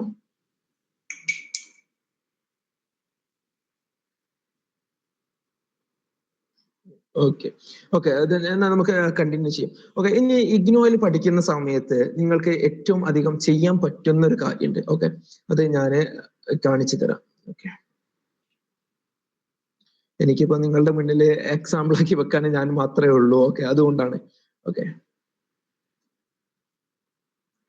ഇതില് നോക്കുക, ഈ ഞാൻ കോഴ്സ് ചെയ്തിട്ടുള്ള 2019 to 22 വർഷമാണ് കേട്ടോ. ഓക്കെ, 2019 to 22 വർഷം. ഓക്കെ, എന്നിട്ട് എനിക്ക് 2023 എനിക്ക് സർട്ടിഫിക്കറ്റ് കിട്ടുന്നത്. എന്നിട്ട് 23 ഞാൻ എന്ത് ചെയ്യുന്നത് PG ക്ക് കയറുന്നത്. ആ ഒരു വർഷം എനിക്ക് എന്ത് ചെയ്തു ഗ്യാപ്പ് എടുക്കേണ്ടി വന്നു. കാരണം ഇഗ്നോന്റെ സർട്ടിഫിക്കറ്റ്സ് ആ സമയത്ത് ഡിലേ ആയി. ഞങ്ങളുടെ റിപ്പോർട്ട്സ് കാര്യങ്ങൾ വെക്കുന്നതിലും അന്ന് കൊറോണ കഴിഞ്ഞ് ആ ഒരു ഇറങ്ങുന്ന സമയമാണല്ലോ, അതുകൊണ്ട് അങ്ങനെ ഒരു ഡിലേ വന്നു. ഓക്കെ, അപ്പൊ എന്റെ മാർക്ക് കാര്യങ്ങൾ കണ്ടില്ല. ഓക്കെ, ഇതിൽ ഇനി നോക്കുക, ഞാൻ ഇതില് വർക്ക്ഷോപ്പ് കാര്യങ്ങൾ അറ്റൻഡ് ചെയ്തിട്ടുള്ളത്. ഇതിൽ ഞാൻ പേപ്പർ പ്രസന്റ് ചെയ്തിട്ടുള്ളത്. ഓക്കെ, ഇത് 2023. ഓക്കെ, ഞാൻ ഇങ്ങോട്ട് സെൻട്രൽ യൂണിവേഴ്സിറ്റിയിലോട്ട് ഹരിയാനയിലോട്ട് വരുന്നതിന് മുന്നേ ഞാൻ ക്രൈസ്റ്റ് യൂണിവേഴ്സിറ്റിയിൽ പ്രസന്റ് ചെയ്തിട്ടുള്ളതാണ്. ഇത് ഞാൻ ഐ തിങ്ക് 2022 ഞാൻ ഇഗ്നോർ ചെയ്തുകൊണ്ടിരിക്കുന്ന സമയത്ത് ഞാൻ ഡൽഹി യൂണിവേഴ്സിറ്റിയിൽ പേപ്പർ പ്രസന്റ് ചെയ്തതാണ്. ഇതും ഞാൻ 2022 സെയിം ഇയർ തന്നെ ഞാൻ ഡൽഹി യൂണിവേഴ്സിറ്റിയിൽ ചെയ്തിട്ടുള്ളതാണ്. ഇത് ഞാൻ കാലിക്കറ്റ് യൂണിവേഴ്സിറ്റിയിലെ ഒരു കോളേജ് ഉണ്ടായിരുന്നു, Al Irshad arts and science college. Okay, അവിടെ പ്രസന്റ് ചെയ്തിട്ടുള്ളതാണ്. ഇത് ഞാൻ മലേഷ്യൻ യൂണിവേഴ്സിറ്റിയും അതുപോലെ തമിഴ്നാട്ടിലെ ഒരു യൂണിവേഴ്സിറ്റിയും കൂടെ ചെയ്തിട്ടുള്ള ഒരു പ്രോഗ്രാം ഉണ്ട്, അതിൽ പ്രസന്റ് ചെയ്തിട്ടുള്ള പേപ്പറാണ്. അപ്പം ഇത്രയും പേപ്പേഴ്സ് കാര്യങ്ങളൊക്കെ എനിക്ക് ഇങ്ങനെ ചെയ്യാൻ പറ്റിയത് അത് ഞാൻ ഇഗ്നോയിൽ യൂസ് ചെയ്തത് കൊണ്ടാണ് മാത്രമാണെന്ന് എനിക്ക് പറയാൻ കഴിയും. കാരണം ഞാനിപ്പോ സെൻട്രൽ യൂണിവേഴ്സിറ്റി ഓഫ് ഹരിയാനയിൽ എത്തി. ഇവിടെ എനിക്ക് രാവിലെ മുതൽ ക്ലാസ് ആണ്. അത് കഴിഞ്ഞ് എനിക്ക് ഇവിടുത്തെ അക്കാദമിക് വർക്കുകൾ ഉണ്ടാകും. അത് കഴിഞ്ഞ് നമുക്ക് ബാക്കിയുള്ള കാര്യങ്ങളൊക്കെ ചെയ്യാണ്ടാവില്ല, എന്റെ വായനകള്, അതുപോലെ അതിന്റെ കാര്യങ്ങൾ. പക്ഷെ ഇഗ്നോയിൽ പഠിക്കുന്ന സമയത്ത് നമുക്കൊരു കറക്റ്റ് ഒരു സ്ട്രക്ചർ ഉണ്ടാക്കിയിട്ട് എക്സ്ട്രാ കരിക്കുലം ആക്ടിവിറ്റീസ് നമുക്ക് നന്നായിട്ട് ചെയ്യാൻ. നിങ്ങൾ ഇഗ്നോയിൽ യൂസ് ചെയ്യുകയാണെന്നുണ്ടെങ്കിൽ നിങ്ങൾ ഇങ്ങനത്തെ നല്ലൊരു അക്കാദമിക് ബാക്ക്ഗ്രൗണ്ട് നിങ്ങൾ ഉണ്ടാക്കിയെടുക്കുകയാണെന്നുണ്ടെങ്കിൽ നിങ്ങൾക്ക് നല്ലൊരു ലെവലിൽ തന്നെ നിങ്ങൾക്ക് എന്ത് പറ്റും PG ചെയ്യാൻ പറ്റുക മാത്രമല്ല, PG കഴിഞ്ഞ ഉടനെ നിങ്ങൾക്ക് നല്ലൊരു വർക്ക് സെറ്റിങ്ങിൽ നിങ്ങൾക്ക് എന്ത് ചെയ്യാൻ കഴിയും, ജോലി കിട്ടും എന്നുള്ളതാണ്. അപ്പൊ ഇത്രയും ഞാൻ ഇത് സീരിയസ് ആയിട്ട് പറയാണ്. അതായത് ഞാൻ ഇവിടെ വന്ന് അപ്പൊ നമ്മൾക്ക് എല്ലാവർക്കും ഇപ്പോ കുറച്ച് മുന്നേ നമ്മളെ പ്രൊഫസർ നമ്മുടെ CV കാര്യങ്ങളൊക്കെ ഷെയർ ചെയ്യാൻ പറഞ്ഞ സമയത്ത് എല്ലാവരും ഷെയർ ചെയ്തു. അപ്പം ഒരാൾക്കും, ഞാൻ സീരിയസ് ആയിട്ട് പറയാം, ഒരാൾക്കും ഇത്ര വലിയൊരു CV ബാക്ക്ഗ്രൗണ്ട് ഒരാൾക്കും ഇല്ല എന്നുള്ളതാണ്. അപ്പം അവരൊക്കെ ചോദിക്കുന്നത് UG ചെയ്യുന്ന സമയത്ത് നിനക്ക് എങ്ങനെ ഇത്ര സമയം കിട്ടി എന്നുള്ളതാണ്. ആ സമയത്താണ് ഞാൻ ഇങ്ങനെ ഇഗ്നോയിൽ നിന്നാണ് ചെയ്യുന്നതെന്നും അപ്പോഴാണ് ഇവരൊക്കെ റിയലൈസ് ചെയ്യുന്നത്. ഓക്കെ, അപ്പം ഇഗ്നോയിൽ നിന്ന് ചെയ്തിട്ടും ഇങ്ങനെ കണക്ഷൻസ് കാര്യങ്ങളൊക്കെ, അപ്പം ഈ കണക്ഷൻസ് കാര്യങ്ങളൊക്കെ ഉണ്ടാക്കാൻ വേണ്ടിയിട്ട് നമ്മൾ നന്നായിട്ട് തുനിഞ്ഞ് ഇറങ്ങണം എന്നുള്ളതാണ്. ഓക്കെ, അപ്പോ ഇഗ്നോ ചെയ്യുന്ന സമയത്ത് നിങ്ങൾ എന്തായാലും ഒഴിച്ചു കൂടാൻ പറ്റാത്തൊരു സാധനം കേട്ടോ അത്. കാരണം ഇഗ്നോ എന്നുള്ളത് നിങ്ങൾ ഡിസ്റ്റൻസ് ആയിട്ട് ചെയ്തു എന്നുള്ള ഒരു ഡ്രോബാക്ക് ഉണ്ടാകും. അപ്പൊ ഈ ഡ്രോബാക്ക് ഉണ്ടാകുന്ന സമയത്ത് നിങ്ങൾ ഈ സമയങ്ങളിൽ നിങ്ങൾ എന്ത് ചെയ്തു? ഓക്കെ, ജോബ് ചെയ്യുന്ന സമയത്ത് നിങ്ങൾക്ക് വേറെ എന്തെങ്കിലും അക്കാദമിക് ആയിട്ട് എന്തെങ്കിലും നേട്ടങ്ങളും ഉണ്ടോ? ഇല്ല. ഓക്കെ, ചില ആളുകൾ ഇനിയിപ്പോ ഇസ്ലാമിക് ഇൻസ്റ്റിറ്റ്യൂട്ടിലൊക്കെ പഠിക്കുന്ന ആളുകളുണ്ട്, അതല്ലെങ്കിൽ വീട്ടിൽ നിന്ന് വിടുന്നില്ല. അപ്പൊ ഈ വീട്ടിൽ നിന്ന് തന്നെയല്ലേ ചെയ്യുന്നത്, നിങ്ങൾക്ക് ഡിസ്റ്റൻസ് ആയിട്ടെങ്കിലും ഒരു ഓൺലൈനായിട്ടെങ്കിലും ഒരു പേപ്പർ പ്രസന്റ് ചെയ്തുകൂടെ എന്നുള്ള ചോദ്യങ്ങളൊക്കെ വരും. ഓക്കെ, അപ്പം അങ്ങനത്തെ കാര്യങ്ങളൊക്കെ ഉണ്ടാകും. അപ്പൊ അതിനു വേണ്ടിയിട്ട് നിങ്ങൾ എന്ത് ചെയ്യുക, ഇങ്ങനത്തെ പേപ്പേഴ്സ് കാര്യങ്ങളൊക്കെ ചെയ്യാം. ഓക്കെ, ഇനി ആർക്കെങ്കിലും എന്തെങ്കിലും ചോദിക്കാൻ പറയാനുണ്ടോ? ക്ലിനിക്കൽ സൈക്കോളജി ഓഫർ ചെയ്യുന്ന സെൻട്രൽ യൂണിവേഴ്സിറ്റി ഏതൊക്കെ ആണ്? I think central university of ആന്ധ്രാപ്രദേശില് ക്ലിനിക്കൽ സൈക്കോളജി ഉണ്ട്. സൗത്തിലായിരിക്കും ക്ലിനിക്കൽ സൈക്കോളജി കൊടുക്കുന്നത്. നോർത്തിൽ വരുന്ന സമയത്ത് almost applied psychology, general psychology ഒക്കെയാണ് നോർത്തിൽ കൊടുക്കുന്നത്. അത് ഡീറ്റെയിൽ ആയിട്ട് എനിക്കറിയില്ല, അത് നോക്കുക തന്നെ വേണം. ഓക്കെ, അത് ഓരോ വർഷവും യൂണിവേഴ്സിറ്റികൾ എന്ത് ചെയ്യാറുണ്ട്, മാറ്റാറുണ്ട്. ഇപ്പൊ കഴിഞ്ഞ വർഷം വരെ ആന്ധ്രാപ്രദേശില്, കഴിഞ്ഞ വർഷമല്ല അതിന് മുന്നത്തെ വർഷം വരെ അപ്ലൈഡ് സൈക്കോളജി ആയിരുന്നു. ഈ വർഷമാണ്, അതായത് ഇപ്പൊ ലാസ്റ്റ് കയറിയ വർഷമാണ് applied psychology plus clinical psychology 2 കോഴ്സും അവിടെ വന്നിട്ടുള്ളത്. പിന്നെ ആർക്കെങ്കിലും എന്തെങ്കിലും കൺസേൺസ്, ചോദ്യങ്ങള്? നിങ്ങൾ ഇപ്പം ഇഗ്നോയിൽ first years, second years, third years ഏതൊക്കെയാണ് പഠിക്കുന്നതെന്ന് നിങ്ങൾക്കൊന്ന് ഷെയർ ചെയ്യാമോ? ബി എ സൈക്കോളജി ഹോണേഴ്സ് സ്റ്റുഡൻസിന് ക്ലിനിക്കൽ സൈക്കോളജി. യെസ്, അത് പറ്റും. ഞാൻ പറഞ്ഞില്ലേ, നമ്മള് ഇഗ്നോയില് ഇഗ്നോയിൽ ചെയ്താണെങ്കിൽ നമ്മൾ സെൻട്രൽ യൂണിവേഴ്സിറ്റികൾ കയറുന്ന സമയത്ത് നമ്മളെ യുജിക്ക് എത്ര മാർക്ക് ഉണ്ട് എന്നുള്ളതാണ് നമ്മൾ നോക്കുക. ഓക്കെ, ഫാത്തിമ ബി, ഓക്കെ, എല്ലാ ആളുകളും second years, okay, almost okay. Okay, അപ്പൊ ഞാൻ നിങ്ങളോട് ചോദിക്കട്ടെ, നിങ്ങൾക്ക് ഇഗ്നോന്റെ ടെക്സ്റ്റ് വായിച്ചിട്ട് നിങ്ങൾക്ക് മനസ്സിലാകുന്നുണ്ടോ എങ്ങനെയാണ് ഇഗ്നോന്റെ ടെക്സ്റ്റിന്റെ ഇപ്പോഴത്തെ അവസ്ഥ? കാരണം നിങ്ങൾ ഇഗ്നോന്റെ ടെക്സ്റ്റ് വായിച്ച് ഒരു ചെറിയൊരു ജസ്റ്റ് ക്ലാസ് കാര്യങ്ങൾ കിട്ടിയിട്ട് നിങ്ങൾ വരികയാണെന്നുണ്ടെങ്കിൽ, നിങ്ങൾ സെൻട്രൽ യൂണിവേഴ്സിറ്റികളിൽ നിങ്ങൾ എത്തിക്കുകയാണെന്നുണ്ടെങ്കിൽ നിങ്ങൾ പിന്നെ പുലിയാണ് സെൻട്രൽ യൂണിവേഴ്സിറ്റികളിൽ. കാരണം നിങ്ങൾക്ക് അത്രയും സബ്ജക്ട് നോളജ് ആണ്. യുജി പഠിപ്പിക്കുന്ന ഒരു കോളേജിലും, കേരളത്തിലുള്ള ഒരു കോളേജിലും ഇത്രയും ഡീപ്പറായിട്ട് കാര്യങ്ങൾ പഠിപ്പിക്കണമെന്നില്ല. ഓക്കെ, CUT വഴി ജാമിയ മില്ലിയയിൽ PG ചെയ്യാൻ പറ്റുമോ? ഓക്കെ, CUT വഴിയല്ല ജാമിയ മില്ലിലേക്ക് സെപ്പറേറ്റ് എൻട്രൻസ് എക്സാം ആണ് ഈ വർഷം കേരളത്തിൽ. ഇതുവരെ കേരളത്തിൽ സെന്റർ ഇല്ലായിരുന്നു. ഈ വർഷം എന്ത് ചെയ്തിട്ടുണ്ട്, ജാമിയ മില്ലിയക്ക് സെന്റർ കേരളത്തിൽ വന്നിട്ടുണ്ട്. ഐ തിങ്ക് ആപ്ലിക്കേഷൻ സ്റ്റാർട്ട് ചെയ്തിട്ടുണ്ട്. തേർഡ് ഇയർ അല്ലെങ്കിൽ ഈ വർഷം നിങ്ങൾക്ക് സർട്ടിഫിക്കറ്റ് കിട്ടും. അടുത്ത ഐ തിങ്ക് എല്ലാ യൂണിവേഴ്സിറ്റികളും സെപ്റ്റംബർ, ഒക്ടോബർ വരെയൊക്കെ ടൈം തരും. നിങ്ങൾ ഈ വർഷം കഴിയുന്ന ആളുകളാണെന്നുണ്ടെങ്കിൽ അപ്ലൈ ചെയ്തോളൂ, എഴുതിക്കോളൂ. നിങ്ങൾ സർട്ടിഫിക്കറ്റ് വെയിറ്റിംഗ് ആണെന്ന് പറഞ്ഞാൽ മതി. ഓക്കെ, സൈക്കോളജി റിലേറ്റഡ് ആയിട്ടുള്ള പേപ്പേഴ്സ് ആയിരുന്നു പ്രസന്റ് ചെയ്തത്, എക്സ്പീരിയൻസ് ഷെയർ ചെയ്യും. അത് ഞാൻ എല്ലാ പേപ്പേഴ്സും പ്രസന്റ് ചെയ്തത് എല്ലാം സൈക്കോളജി റിലേറ്റഡ് ആണ്. OB റിലേറ്റഡും അതുപോലെ സൈക്കോളജിയുടെ OB റിലേറ്റഡും അതുപോലെ ചൈൽഡിലെ ട്രോമാസ് കാര്യങ്ങളൊക്കെ ആയിരുന്നു ഞാൻ ചെയ്തിട്ടുണ്ടായിരുന്നത്. അപ്പം ഞാൻ പറഞ്ഞില്ലേ, സബ്ജക്ട് ലെവലിൽ പഠിക്കുന്ന പോലെയല്ല നമ്മൾ ഇങ്ങനെ പേപ്പർ പ്രസന്റേഷന് പോകുന്ന സമയത്തും ഇന്റേൺഷിപ്പിന് പോകുന്ന സമയത്തും നമുക്ക് ഉണ്ടാകുന്നത്. ഇതിപ്പോ ഞാൻ പേപ്പർ പ്രസന്റ് ചെയ്ത സമയത്ത് നമുക്ക് എതിരെ ക്വസ്റ്റ്യൻസ് വരും. അപ്പം ഓപ്പോസിറ്റ് ക്വസ്റ്റ്യൻസ് വരുന്ന സമയത്ത് എനിക്ക് അഡ്രസ്സ് ചെയ്യാൻ പറ്റുന്ന ക്വസ്റ്റ്യൻസിനെ ഞാൻ അഡ്രസ്സ് ചെയ്യും, അല്ലാത്ത ക്വസ്റ്റ്യൻസിനെ ഞാൻ നോട്ട് ചെയ്തിട്ട് ഞാൻ വന്ന് നോക്കുകയാണ് ചെയ്യാം. അപ്പൊ ചില സാധനങ്ങൾ എനിക്ക് കേട്ട് തന്നെ പരിചയം ഉണ്ടാവില്ല. അപ്പൊ ഞാൻ സാറോട്, അപ്പം പാനലിൽ ഇരിക്കുന്ന സാർമാരോട് ഞാൻ പറയും, സർ നിങ്ങളിപ്പോ പറഞ്ഞിട്ടുള്ള ഇത് ഒന്ന് എനിക്ക് എക്സ്പ്ലെയിൻ ചെയ്ത് തരാമോ? എനിക്ക് അത്രയും സബ്ജക്ട് ലെവൽ നോളജ് ഇല്ല. ഞാൻ UG ആണ്, പ്ലസ് ഞാൻ UG ഡിസ്റ്റൻസ് മോഡായിട്ടാണ് ചെയ്യുന്നത്. അപ്പം അവരുടെ എക്സ്പീരിയൻസുകളും അവരുടെ ഭയങ്കരമായിട്ടുള്ള രസകരമായിട്ടുള്ള എക്സാമ്പിൾസ് കാര്യങ്ങളൊക്കെ പറയുന്ന സമയത്ത് അതൊക്കെ നമുക്ക് എന്താണ്, നമുക്ക് ഭയങ്കരമായിട്ട് ഓക്കെ ഇത് ഇങ്ങനെയൊക്കെ നമുക്ക് അപ്ലൈ ചെയ്യാം എന്നുള്ളൊരു സാധനം എന്തുണ്ട് നമുക്ക് കിട്ടും. Okay, clinical psychology eligibility. Clinical psychologic പ്രത്യേക എലിജിബിലിറ്റി ഇല്ല. എല്ലാ സെൻട്രൽ യൂണിവേഴ്സിറ്റികളിലെ ക്ലിനിക്കൽ സൈക്കോളജിക്ക് കയറുന്ന സമയത്തും അവിടെ CUT എക്സാം ആണ്. CUT എക്സാം പ്ലസ് നിങ്ങൾക്ക് UGക്ക് 55%, 45%, ചില യൂണിവേഴ്സിറ്റികൾ 50, അങ്ങനെ ചില യൂണിവേഴ്സിറ്റികൾ 60%. ആ ഒരു മാർക്ക് മാത്രമാണ് നമുക്ക് അവിടെയുള്ള എലിജിബിലിറ്റി ക്രൈറ്റീരിയ എന്നുള്ളത്. ഓക്കെ, പിന്നെ ക്ലിനിക്കൽ സൈക്കോളജി എടുത്താൽ ജോബ് കുറവാണ്, കുറെ പഠിക്കാൻ ഉണ്ട്, ലൈക്ക് MBBS എന്നൊക്കെ കേട്ടു, ശരിയാണോ? അത് ഇപ്പോ റിസർച്ചിൽ നിങ്ങൾ എടുക്കുന്ന സമയത്തും നിങ്ങൾ റിസർച്ച് മെത്തഡോളജി നിങ്ങൾ ജസ്റ്റ് ഒന്ന്, ഞാൻ ഇവിടെ ചെയ്യുന്നത് ജനറൽ സൈക്കോളജിയാണ്. അപ്പൊ ഞങ്ങൾ ജനറൽ സൈക്കോളജി പഠിക്കുന്ന സമയത്ത് ഞങ്ങൾക്ക് റിസർച്ചിന്റെ ഏരിയ ഉണ്ടാവും, അതുപോലെ ക്ലിനിക്കലിന്റെ ഏരിയ ഉണ്ടാവും. 2 ഏരിയയും ഞങ്ങൾക്ക് എന്തുണ്ടാകും, നന്നായിട്ട് പഠിക്കാനുണ്ട്. അപ്പം ക്ലിനിക്കലിന്റെ ഏരിയയിൽ നമുക്ക് DSM, ഓക്കെ, DSM 5 ആണ് നമ്മൾ ഇവിടെ പഠിക്കുക. അപ്പൊ DSM 5 പറഞ്ഞിട്ടുള്ള കാര്യങ്ങളും മൊത്തം ഞങ്ങൾക്ക് എന്ത് ചെയ്യണം, കാണാതെ പഠിക്കണം. അതിൽ പറഞ്ഞിട്ടുള്ള അതേ ലാംഗ്വേജ് ആണ് എക്സാമിന് യൂസ് ചെയ്യേണ്ടത്. കാരണം അത് മെഡിക്കൽ ലാംഗ്വേജ് ആണല്ലോ, അപ്പൊ അത് അതുപോലെ യൂസ് ചെയ്യണം. നേരെ മറിച്ച് ഇനിയിപ്പോ റിസർച്ച് ഏരിയയിലോട്ട് വരികയാണ്, ഓക്കെ, റിസർച്ച് ഏരിയയിലോട്ട് വരുന്ന സമയത്ത് നമുക്ക് എന്തില്ല, അതേ സെയിം ലാംഗ്വേജ് തന്നെ നമുക്ക് യൂസ് ചെയ്യേണ്ടതില്ല. പക്ഷെ നിങ്ങൾ ജസ്റ്റ് അടിച്ചു നോക്കിയാൽ AK സിംഗ് എന്നിട്ട് ആളെ പേര്, AK സിംഗിന്റെ റിസർച്ച് മെത്തഡോളജി എന്നുള്ള ബുക്ക്.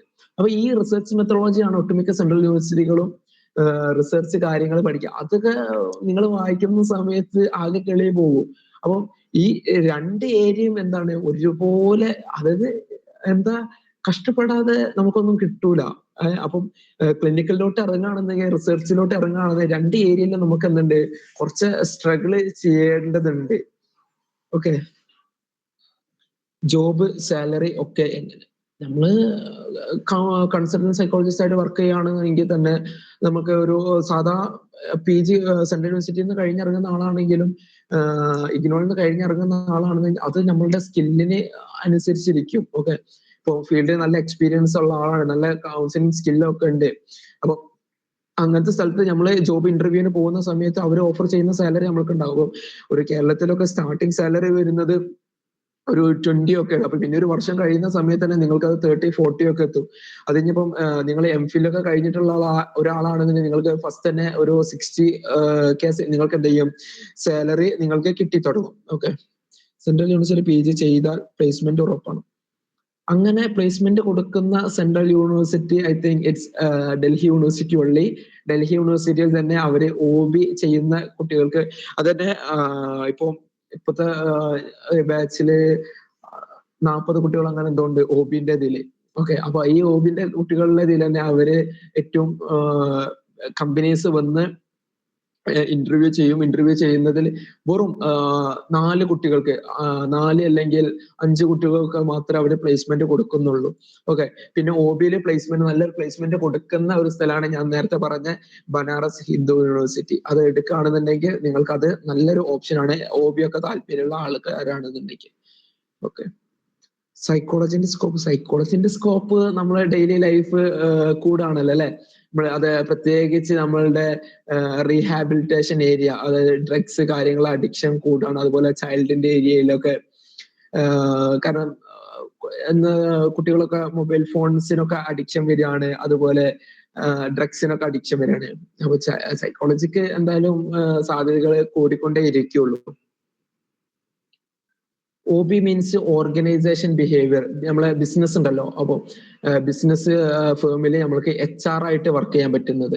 ഓക്കെ, അടുത്ത ഹ്യൂമൻ റിസോഴ്സ് മാനേജർ ആയിട്ട് വർക്ക് ചെയ്യാൻ പറ്റുന്നതാണ് OBയിൽ സ്പെഷ്യലൈസേഷൻ എന്നുള്ളത്.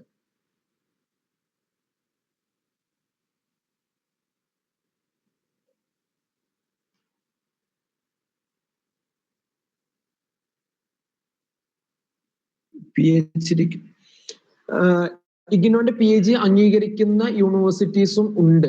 ഓക്കെ, അത് നമ്മള് അതായത് ഇപ്പൊ കേരളത്തിലുള്ള യൂണിവേഴ്സിറ്റികൾ, കേരളത്തിലുള്ള ചില കോളേജുകളൊന്നും ഇഗ്നോയിൽ ചെയ്തവരെ സാധാ റെഗുലർ നോർമൽ കോളേജിന്റെ കാര്യമായിട്ട് പറയുന്നത്. അപ്പൊ അവര് ഇഗ്നോയിൽ ചെയ്തവരാണോ, അവരെന്തെങ്കിലും ലെസ്സിൽ പരിഗണിക്കുന്നില്ല. പക്ഷെ എന്ത് ചെയ്യുന്നുണ്ട്, സെൻട്രൽ യൂണിവേഴ്സിറ്റികൾ പരിഗണിക്കുന്നില്ല. അപ്പൊ അതുപോലെ തന്നെയാണ് പുറത്തുള്ള യൂണിവേഴ്സിറ്റികളും.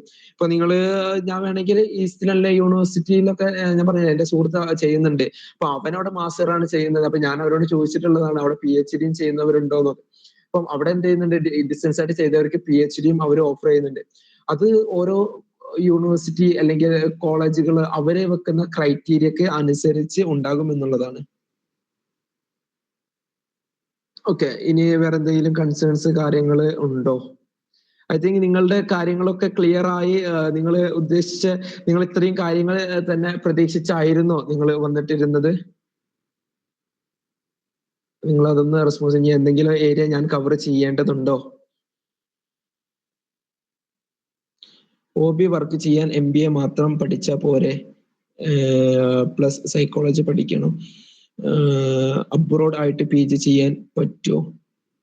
ഓക്കെ, OB വർക്ക് ചെയ്യാൻ അതാ ഞാൻ പറഞ്ഞത്, നമ്മളെ ഈ സൈക്കോളജിയില് OB എന്ന് പറയുന്നത് HR മാനേജറിലായിട്ട് പോകാൻ വേണ്ടിയിട്ട് MBA ഉള്ളവർക്കും പറ്റും, അതുപോലെ സൈക്കോളജി ഉള്ളവർക്കും പറ്റും.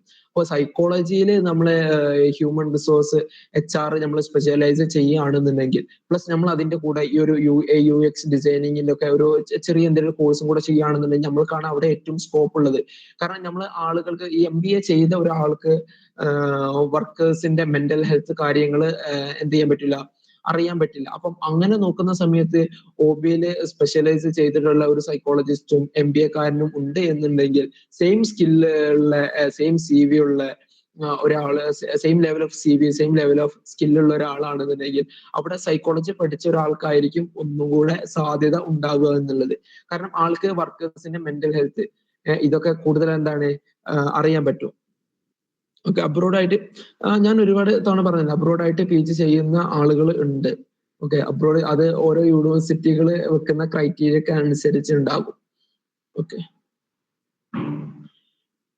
ഡിഗ്രി സർട്ടിഫിക്കറ്റ് CUTക്ക് അപ്ലൈ ചെയ്യാൻ പറ്റുമോ? Practical condition. ഞാൻ എന്റെ ഡിഗ്രീന്റെ സർട്ടിഫിക്കറ്റ് ഒക്കെ കിട്ടുന്നതിന് മുന്നേ തന്നെയായിരുന്നു ഞാൻ അപ്ലൈ ചെയ്തിരുന്നത്. എന്നിട്ട് എനിക്ക് തോന്നുന്നു നിങ്ങളുടെ ഒക്കെ സെന്റർ വടകരയാണോ? എനിക്ക് വടകര ആയിരുന്നു സെന്റർ ഉണ്ടായിരുന്നത്, നമ്മളുടെ റീജിയണൽ സെന്റർ എന്ന് പറയുന്നത്. എന്നിട്ട് ഞാൻ വടകരയിൽ സ്ഥിരമായിട്ട് പോകും, എനിക്ക് ഇങ്ങനെ വേണം, അല്ലെങ്കിൽ ഞാൻ കോർട്ടിലോട്ട് മൂവ് ചെയ്യും. കാരണം എന്റെ ഒരു വർഷം ഏതായാലും പോയി, ഇനി അടുത്ത വർഷം അങ്ങനെ ഞാൻ പറഞ്ഞിട്ടാണ് അവരെന്ത് ചെയ്തത്, എനിക്ക് PGക്ക് കയറി. കാരണം ഞാനത് അതുകൊണ്ടല്ല, കാരണം ഹരിയാനയിൽ ബന്ധപ്പെട്ട സമയത്ത് സെപ്റ്റംബർ ഒക്ടോബർ വരെ നമുക്ക് സമയമുണ്ട്, അപ്പോൾ സബ്മിറ്റ് ചെയ്താൽ മതി. നാട്ടിൽ നിന്ന് കൊറിയറൊക്കെ അയച്ചു. ഞാൻ പിന്നെ അത് ഇനി കൊറിയർ അയക്കുന്നതൊക്കെ രണ്ടാമതൊരു ചടങ്ങാണല്ലോ. പിന്നെ അല്ലാന്നുണ്ടെങ്കിൽ ഞാനിപ്പോ നാട്ടിലേറ്റം പോയി അത് മേടിച്ച് കൊണ്ടുവരണല്ലോ എന്നൊക്കെ വിചാരിച്ചിട്ടാണ് ഞാൻ മേടിക്കുക. ഞാനിപ്പോഴും എന്റെ കോൺവെക്കേഷൻ സർട്ടിഫിക്കറ്റ് ഇതുവരെ ഞാൻ മേടിച്ചിട്ടില്ല കേട്ടോ. ഞാൻ എന്റെ മാർക്ക് ഷീറ്റും പ്രൊഫഷണൽ സർട്ടിഫിക്കറ്റും ഒക്കെ ഞാൻ മേടിച്ചത് ഞാൻ PG കഴിഞ്ഞിട്ട് എനിക്ക് എന്താണ് പോയി മേടിക്കാം. നമുക്ക് PGക്ക് അപ്ലൈ ചെയ്യാൻ നമ്മുടെ മാർക്ക് ഷീറ്റും പ്രൊഫഷണൽ സർട്ടിഫിക്കറ്റും ഒക്കെയാണ് വേണ്ടത്. ഇത്ര മാത്രമേ നമുക്ക് മതി. ഓക്കെ, അപ്പോൾ നമ്മൾ CUTക്ക് അപ്ലൈ ചെയ്യുന്ന സമയത്ത് എന്താ ചെയ്യേണ്ടത് വെച്ചാൽ അവിടെ എന്താണ് പെൻഡിങ് എന്നാണോ, ആ പെൻഡിങ് അങ്ങനത്തെ ഒരു ഓപ്ഷൻ ഉണ്ട്. കറക്റ്റ് ഓപ്ഷൻ എന്താണെന്നുള്ളത് ഞാൻ ഓർക്കുന്നില്ല. അപ്പൊ ആ ഒരു ഓപ്ഷൻ നിങ്ങൾ എന്ത് ചെയ്താൽ മതി, സെലക്ട് ചെയ്യണം. സർ PhD ചെയ്താലുള്ള ജോബ് ഓപ്പർച്യൂണിറ്റീസ് എന്ന് പറയും. PhD ചെയ്യുകയാണെന്നുണ്ടെങ്കിൽ നിങ്ങൾക്ക് കോളേജുകളിൽ അസിസ്റ്റന്റ് പ്രൊഫസേഴ്സ് ആയിട്ട് കയറാൻ പറ്റും എന്നുള്ളതാണ് മെയിൻ ആയിട്ടുള്ള ഒരു. പിന്നെ അതുപോലെ PDF ഓപ്ഷൻ ഉണ്ട്. അതുപോലെ പിന്നെ ഓരോ ആളുകൾ ഓരോ പോളിസി ഉണ്ടാക്കാൻ വേണ്ടിയിട്ട് ഈ ഇപ്പൊ കറന്റ്ലി ട്രെൻഡിങ് ആയിരിക്കുന്ന ഏരിയ ആണല്ലോ cognitive psychology and artificial intelligence. അപ്പൊ നിങ്ങൾ ആർട്ടിഫിഷ്യൽ ഇന്റലിജൻസിൽ നിങ്ങൾ PhD കഴിഞ്ഞിട്ടുള്ള ഒരാളാണെന്നുണ്ടെങ്കിൽ നിങ്ങൾ എന്ത് ചെയ്യും, അതിനനുസരിച്ചുള്ള സോഫ്റ്റ്വെയർ കമ്പനീസ് എന്ത് ചെയ്യും, നിങ്ങളെ ഹയർ ചെയ്യും. കാരണം എന്താണ്, ആ ഒരു ഏരിയയിൽ സൈക്കോളജിന്റെ പ്രാധാന്യം കാര്യങ്ങളൊക്കെ. ഓക്കെ, കൗൺസിലിംഗ് ഇൻ ഡിപ്ലോമ ഉണ്ടോ? കൗൺസിലിംഗ് ഇൻ ഡിപ്ലോമ കൊടുക്കുന്ന കുറെ ഗവൺമെന്റ് റെക്കഗ്നൈസ്ഡ് സ്ഥാപനങ്ങളുണ്ട്. പക്ഷെ അത് കൗൺസിലിംഗ് ഇൻ ഡിപ്ലോമ ചെയ്തത് കൊണ്ട് നിങ്ങൾക്ക് കൗൺസിലിംഗ് ചെയ്യാൻ പറ്റും എന്നുള്ളത് എവിടെയും പറയുന്നില്ല കേട്ടോ. അത് നമ്മൾക്കൊരു PhD കഴിയുന്നതിനപ്പുറത്ത് നമുക്ക് കിട്ടുന്ന ഒരു എക്സ്ട്രാ ഒരു നമ്മളെ CV-യിലൊക്കെ വെക്കാൻ പറ്റുന്ന നമ്മൾ ഇത്ര ആഡ് ഓൺ നമ്മൾ കുറെ കാര്യങ്ങൾ കോഴ്സുകൾ ചെയ്യുന്നത് നമ്മൾ കൂടെ നോളജ് ഉണ്ടാവുകയാണ്. അപ്പൊ നമ്മൾ ഇത്രയും നോളജബിൾ ആയിട്ടുള്ള ഒരാളാണെന്ന് അറിയിക്കാൻ വേണ്ടിയിട്ട് നമ്മൾ ചെയ്യുന്ന കോഴ്സുകളാണ്. പിന്നെ ഡിപ്ലോമ ഇൻ റീഹാബിലിറ്റേഷൻ സൈക്കോളജി, പിന്നെ ADCGC എന്ന് പറയുന്ന അഡ്വാൻസ് ഡിപ്ലോമ ഇൻ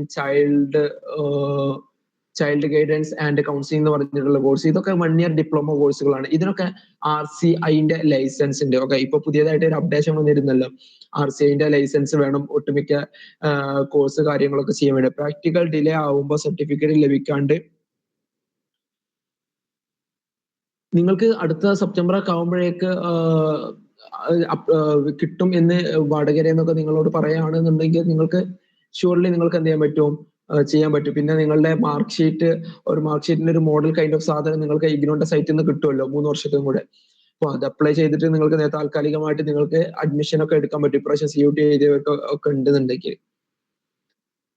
ഓക്കെ, അപ്പൊ ഞാൻ വീണ്ടും പറയാണ്, നിങ്ങൾ എന്ത് ചെയ്യാം, ഇഗ്നോയിൽ പഠിക്കുന്ന സമയത്ത് നിങ്ങള് എന്നെ പോലുള്ള ഒരു അബദ്ധം നിങ്ങൾക്ക് ആർക്കും പറ്റരുത്. ഓക്കെ, നിങ്ങൾ സ്വന്തമായിട്ട് പഠിക്കുക എന്നുള്ളതിനപ്പുറം തിയറി നമ്മൾക്കൊരു ക്രിസ്പ് ആൻഡ് ക്ലിയർ ആയിരിക്കണം. അതായത് ഞാന് ഇവിടെ വന്ന് നമ്മള് സിമ്പിൾ ആയിട്ടുള്ള കാര്യങ്ങളൊക്കെയാണ്. അപ്പൊ സിമ്പിൾ ആയിട്ടുള്ള കാര്യങ്ങൾ കാരണം ഞാന് എനിക്ക് അത്രയും ലാംഗ്വേജ് ഇല്ലായിരുന്നു. അപ്പം അങ്ങനെ ഞാൻ തന്നെ ഡിക്ഷണറി വെച്ച് നോക്കുന്നു. അപ്പൊ ആ ഒരു സാഹചര്യത്തിനനുസരിച്ചുള്ള അർത്ഥമല്ലായിരുന്നു ഞാൻ എന്ത് ചെയ്തിരുന്നത്, വെച്ചിരുന്നത്. ഓക്കെ, അപ്പൊ അങ്ങനൊക്കെ ഞാൻ മീനിങ് ഒക്കെ വെച്ച് അങ്ങനെ പഠിച്ചു. അപ്പം അതൊന്നും ഇല്ലാതിരിക്കാൻ വേണ്ടിയിട്ട് നിങ്ങൾ എന്ത് ചെയ്യുക, സൈക്യൂ പോലത്തെ പ്ലാറ്റ്ഫോം നിങ്ങൾ എന്ത് ചെയ്യുക, നന്നായിട്ട് യൂസ് ചെയ്യുക. അത് നിങ്ങൾക്ക് എന്ത് ചെയ്യും, നന്നായിട്ട് ഉപകരിക്കും. കാരണം സബ്ജക്ട് ലെവലിലാണ് നമ്മളിങ്ങനെ ഓരോ കാര്യങ്ങളൊക്കെ പറയുന്ന സമയത്ത് നമുക്ക് എന്ത് ചെയ്യണം, പി ജി ഒക്കെ ചെയ്യുന്ന സമയത്ത് ആ ഒരു ടൈപ്പ് ഓഫ് ടോക്ക് നമുക്ക് വരണം. ഓക്കെ, കാലിക്കറ്റ് യൂണിവേഴ്സിറ്റിയിലെ കിട്ടാൻ എത്ര പെർസെന്റേജ് വേണം? അത് നിങ്ങൾ കാലിക്കറ്റ് യൂണിവേഴ്സിറ്റിന്റെ ബ്രോഷർ ഒന്ന് ചെക്ക് ചെയ്താൽ നിങ്ങൾക്ക് മനസ്സിലാവും. കാലിക്കറ്റ് യൂണിവേഴ്സിറ്റിയും അപ്ലിക്കേഷൻ വിളിച്ചിട്ടുണ്ട്. കാലിക്കറ്റ് യൂണിവേഴ്സിറ്റി ചെയ്യാൻ താല്പര്യമുള്ളതൊക്കെ പെട്ടെന്ന് തന്നെ കാലിക്കറ്റ് യൂണിവേഴ്സിറ്റിയിലോട്ട് അപ്ലൈ ചെയ്തോളൂ കേട്ടോ. ഏതായാലും കാലിക്കറ്റ് യൂണിവേഴ്സിറ്റി ഒക്കെ 55% അതിന്റെ പുറത്തോട്ട് പോകാൻ വളരെ ചാൻസ് കുറവാണ്. Okay, MSc psychology IGNOU provide ചെയ്യുന്നുണ്ടോ? ഐ തിങ്ക് MA സൈക്കോളജി ആണ് ഇഗ്നോ പ്രൊവൈഡ് ചെയ്യുന്നത്. നമ്മൾ നോർത്തിലോട്ടൊക്കെ വരുന്ന സമയത്ത് ഇവിടൊക്കെ ഇപ്പം ഈവൻ ഇവിടെ സെൻട്രൽ യൂണിവേഴ്സിറ്റി ഓഫ് ഹരിയാനയിലോടൊക്കെ നമുക്ക് ഇവിടെ MA സൈക്കോളജി ആണ്. MA ആൻഡ് MScയിലൊന്നും വലിയൊരു വ്യത്യാസം ഇല്ല. ഓക്കെ, അത് ആ പേരിലുള്ള സൗത്തിലോട്ട് വരുമ്പോഴാണ് MSc എന്നുള്ളത് കൂടുതലായിട്ടുള്ളത്. സ്റ്റിൽ സൈക്കോളജി ഒരു സോഷ്യൽ സയൻസ് സ്ട്രീം ആണോ അതോ വെറും സയൻസ് സ്ട്രീം ആണോ എന്നുള്ള ഡിബേറ്റ് സ്റ്റിൽ നടന്നുകൊണ്ടിരിക്കുകയാണ്. ഓക്കെ, ഇനി നിങ്ങൾക്ക് എന്തെങ്കിലും കൺസേൺസ്, ക്വസ്റ്റ്യൻസ്, കാര്യങ്ങൾ ഉണ്ടോ?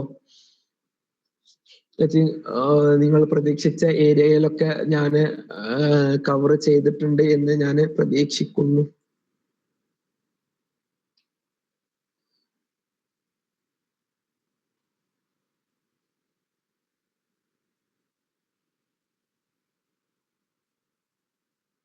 അപ്പം നമ്മളെ സൈക്കോളജിയില് ഇത് ചെയ്യുന്നതിലൂടെ നമുക്ക് പ്രധാനമായിട്ട് ഞാൻ ഇതിന്റെ നെഗറ്റീവ് വശങ്ങൾ ഞാൻ വീണ്ടും ഇപ്പൊ നിങ്ങൾ എന്താണ് നെഗറ്റീവ് വശങ്ങൾ ഇല്ലാത്തൊരു യൂണിവേഴ്സിറ്റി അല്ല ഇഗ്നോ എന്നല്ല. നമുക്ക് ക്ലിനിക്കൽ എക്സ്പോഷർ വളരെ കുറവായിരിക്കും. പിന്നെ നമ്മൾ ജോലിക്ക് പോകുന്ന സമയത്ത് PG ഡിസ്റ്റൻസ് ആണെന്നുണ്ടെങ്കിൽ നമുക്ക് എന്തെയില്ല, ക്ലിനിക്കൽ ഏരിയ നമുക്ക് ജോബ് കിട്ടാൻ വളരെ ചാൻസ് കുറവാണ്. പിന്നെ നെറ്റ്വർക്കിംഗ് ഓപ്പർച്യൂണിറ്റീസ് നമ്മൾ സാധാ കോളേജിൽ പഠിക്കുന്ന നമുക്ക് കുറെ കണക്ഷൻസ് ഉണ്ടാവും. അപ്പൊ നിങ്ങൾക്ക് ഇഗ്നോയിൽ പഠിക്കുന്ന സമയത്ത് നിങ്ങൾക്ക് ഒരുപാട് കണക്ഷൻസ് ഉണ്ടാക്കാനുള്ള ഓപ്ഷൻസ് ഉണ്ട്. അപ്പം അത് നിങ്ങൾ എന്ത് ചെയ്യുക, ഇങ്ങനെ ഇപ്പം സാധാ കോളേജിൽ പഠിക്കുന്ന ആളുകളൊക്കെ ഉണ്ടാക്കുന്ന കണക്ഷൻസ് എന്ന് പറഞ്ഞാൽ ആരാണ്? അവരുടെ കോളേജിലെ ടീച്ചേഴ്സ്, അപ്പുറത്തെ കോളേജ്, ഇപ്പുറത്തുള്ള കോളേജ്. അപ്പൊ നിങ്ങൾ ഇഗ്നോയിൽ പഠിക്കുന്ന സമയത്ത് വലിയ വലിയ ഡൽഹി യൂണിവേഴ്സിറ്റി, ജാമിയ മില്ലിയ പോലത്തെ യൂണിവേഴ്സിറ്റികളിൽ പേപ്പർ പ്രസന്റ് ചെയ്തിട്ട് അവിടെ പേപ്പർ പ്രസന്റ്, അത് ഞാൻ സീരിയസ് ആയിട്ട് പറയാം, ഞാനിത് ഭയങ്കരമായിട്ട് നെട്ടിപ്പോയിട്ടുള്ള ഒരു അവസ്ഥ ഉണ്ട്. ഞാൻ ഫസ്റ്റ് ആയിട്ട് ഡൽഹി യൂണിവേഴ്സിറ്റിയാണ് ഫസ്റ്റ് ഞാൻ പേപ്പർ പ്രസന്റ് ചെയ്യുന്നത്. ഓക്കെ, ഫസ്റ്റ് ഞാൻ ഭയങ്കര ആവേശത്തിൽ പോകും. ഞാനിങ്ങനെ പ്രതീക്ഷിക്കുന്നത് ഓക്കെ കുറെ കുട്ടികൾ ഉണ്ടാകും, അവരുടെ ലെവൽ എന്താ കാര്യങ്ങളൊക്കെ അറിയാന്നുള്ളത്. ഞാൻ അവിടെ പോയ ഡൽഹി യൂണിവേഴ്സിറ്റിയിൽ പേപ്പർ പ്രസന്റ് ചെയ്ത സമയത്ത് UG സ്റ്റുഡന്റ് ആയിട്ട് ഞാൻ ഒരേ ഒരാളുള്ളൂ. ഓക്കെ, ആകെ നെർവസ് ആയി. ഓക്കെ, കുറച്ചാണ് ഞാനാകെ ഒരു UG സ്റ്റുഡന്റ്, ബാക്കിയുള്ളവരൊക്കെ PG കഴിഞ്ഞവർ, PhD ചെയ്യുന്നവർ, MPhil ചെയ്യുന്നവർ, അങ്ങനെയൊക്കെ ഉള്ള ഒരു സാധനം. ഞാൻ ആകത് നെർവസ്. അപ്പൊ അങ്ങനെ അന്ന് മുതലേ ഞാൻ എൻ്റെ ഇതാണ് ഇങ്ങനെ ഓരോ യൂണിവേഴ്സിറ്റികളിലെ പ്രൊഫസർമാര്, അന്ന് PG ചെയ്തുകൊണ്ടിരിക്കുന്ന ആളുകളോടൊക്കെ ഞാൻ കണക്ഷൻസ് ഉണ്ടാക്കിയെടുക്കാൻ തുടങ്ങിയതാണ്. അപ്പൊ അതുപോലെ നിങ്ങൾ എന്ത് ചെയ്യുന്ന നല്ല നല്ല വലിയ വലിയ കണക്ഷൻസ് നിങ്ങൾ ഉണ്ടാക്കിയത്. അപ്പൊ അങ്ങനെ കണക്ഷൻസ് ഉണ്ടാക്കുന്ന സമയത്ത് അപ്പൊ അവിടെ പേപ്പർ സെൻഡ് ചെയ്യാവുന്നവരൊക്കെ ഇന്ന് കുറെ ആളുകൾ പുറത്ത് യൂണിവേഴ്സിറ്റികളിലൊക്കെ, അപ്പൊ നിങ്ങൾക്ക് എന്ത് ചെയ്യാം, അങ്ങനത്തെ നല്ല നല്ല കണക്ഷൻസ് ഉണ്ടായി നിങ്ങൾക്ക് അങ്ങനെ പുറത്ത് പോകാൻ താല്പര്യമുള്ളവർക്ക് എന്ത് ചെയ്യാം, അത് നിങ്ങൾക്ക് എന്ത് ചെയ്യാം, ചെയ്യാവുന്നതാണ്. ഓക്കെ, പിന്നെ അതുപോലെ ഇഗ്നോയിൽ ചെയ്യുന്ന സമയത്ത് ലാബ് കാര്യങ്ങളൊക്കെ ഉണ്ടാവില്ല. ഓക്കെ, പ്രാക്ടിക്കൽ പിന്നെ ഗേറ്റ് സൈക്കോളജി ആ ഒരു ഭാഗം കൂടെ പറയാമോ? ഓക്കെ, ഗേറ്റ് എക്സാം എന്ന് പറഞ്ഞത് നമ്മളെ IIT നടത്തുന്ന എക്സാം ആണ്. അത് പ്രധാനമായിട്ട് IIT, IIM, NIT ഇൻസ്റ്റിറ്റ്യൂട്ടുകൾക്ക് നമുക്ക് PGക്ക് കയറാൻ പറ്റുന്ന ഒരു എലിജിബിലിറ്റി ടെസ്റ്റ് ആണ്. ഓക്കെ, അപ്പൊ ഗേറ്റ് നമ്മൾ ക്വാളിഫൈഡ് ആണെന്നുണ്ടെങ്കിൽ JRFന് തുല്യമായിട്ടുള്ള, ഓക്കെ JRF എന്താന്നുള്ളത് എല്ലാവർക്കും അറിയില്ലേ. അപ്പൊ JRFന് തുല്യമായിട്ടുള്ള സ്റ്റേറ്റ്മെന്റ് നമുക്ക് ഉണ്ടാകും. ഓക്കെ, അതൊരു അബൌട്ട് 40,000 ലൈക്ക് നമുക്ക് എന്തുണ്ടാകും, പെർ മന്ത് നമുക്ക് എന്തുണ്ടാവും, സ്റ്റൈപ്പൻഡ് ഉണ്ടാകും. അപ്പം അതിന് വേണ്ടിയിട്ടുള്ള ഒരു എലിജിബിലിറ്റി ടെസ്റ്റ് ആണത്. അപ്പോ ഓക്കെ, ഇത്ര തന്നെ ഗേറ്റിനെ കുറിച്ച് പറയാനുള്ളൂ. അപ്പം നമ്മൾ എന്ത് ചെയ്യാ, നല്ലൊരു റിസർച്ച് പ്രപ്പോസൽ ഉണ്ടാക്കിയിട്ട് ഓരോ NIT-കളിലും IIT-കളിലും IIM-ലൊക്കെ നമ്മൾ പോയിട്ട് ഇന്റർവ്യൂ അറ്റൻഡ് ചെയ്യുക.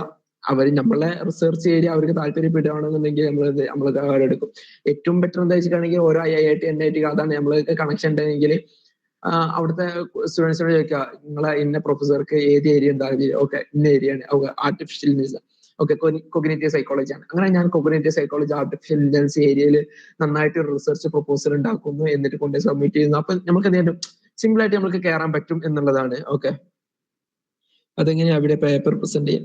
പേപ്പർ പ്രസന്റേഷൻ എങ്ങനെയാ ചെയ്യുക? ഓക്കെ ഓക്കെ, അപ്പം ഇങ്ങനത്തെ ചോദ്യങ്ങൾ. ഓക്കെ, അത് നമ്മള് ഓരോ യൂണിവേഴ്സിറ്റി ഞാൻ ചെയ്യുന്ന സമയത്ത്, ഇഗ്നോർ ചെയ്യുന്ന സമയത്ത് ഞാൻ ഒരു റിലീജിയസ് സ്ഥലത്ത് പഠിച്ചിട്ടുള്ളതാണ്. ഓക്കെ, അപ്പൊ ഈ പഠിക്കുന്ന സമയത്ത് നമ്മള് ഇങ്ങനെ കുറച്ച് നേരം കിതാബ് നോക്കലും, കിതാബ് മീൻസ് ഇസ്ലാമിക് ബുക്സ് നോക്കുക, അത് കഴിഞ്ഞതിന് ശേഷം നമുക്ക് സമയം ഉണ്ടാവും. അങ്ങനെ സമയത്ത് നമ്മൾ എന്ത് ചെയ്യുക വെച്ചാൽ ഇങ്ങനെ ഓരോരോ യൂണിവേഴ്സിറ്റികളിലെ സൈറ്റിൽ കയറും. ഓക്കെ, ഓരോ യൂണിവേഴ്സിറ്റി ഇവിടെ എന്താ പ്രോഗ്രാം, അവിടെ നമുക്ക് എന്താണ് ഇങ്ങനെ ഏതായാലും ഇങ്ങനെ നല്ല കോളേജിൽ പഠിക്കാൻ പറ്റില്ല. അപ്പൊ പിന്നെന്താണ്, വലിയ വലിയ യൂണിവേഴ്സിറ്റികളാണ് ആഗ്രഹം വെച്ചത്. അപ്പം അങ്ങനെ നോക്കും. അപ്പോ എന്താണ് യൂണിവേഴ്സിറ്റികളുടെ സൈറ്റിൽ ഓരോരോ യൂണിവേഴ്സിറ്റികളുടെ സൈറ്റും നിങ്ങൾ ഇടയ്ക്കിടയ്ക്ക് കയറി നോക്കുക.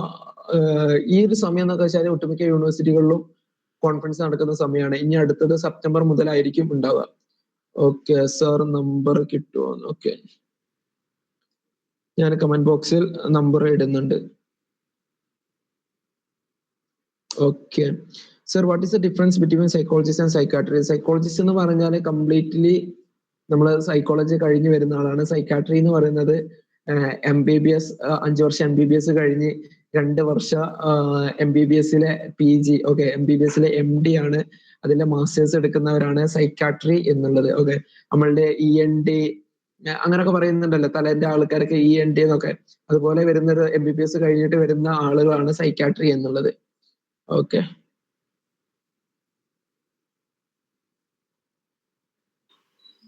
ഓക്കെ, എന്റെ നമ്പർ ഞാൻ കൊടുത്തിട്ടുണ്ട്. ഓക്കെ, ഇനി ആർക്കെങ്കിലും എന്തെങ്കിലും ഡൗട്ട്സ്, കൺസേൺസ്, കാര്യങ്ങൾ എന്തെങ്കിലും ഉണ്ടോ?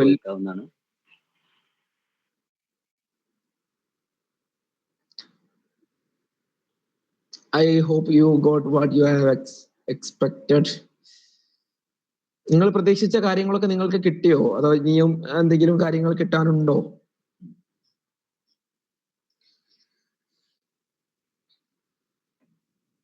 നിങ്ങൾക്ക് ചോദിക്കാവുന്നതാണ്, പറയാവുന്നതാണ്. ഓക്കെ, ഇനിയും നിങ്ങൾക്ക് എന്തെങ്കിലും കൺസേൺസ് കാര്യങ്ങളൊക്കെ ഉണ്ടെന്നുണ്ടെങ്കിൽ നിങ്ങൾക്ക് മെസ്സേജ് അയച്ച് ചോദിക്കാവുന്നതാണ്.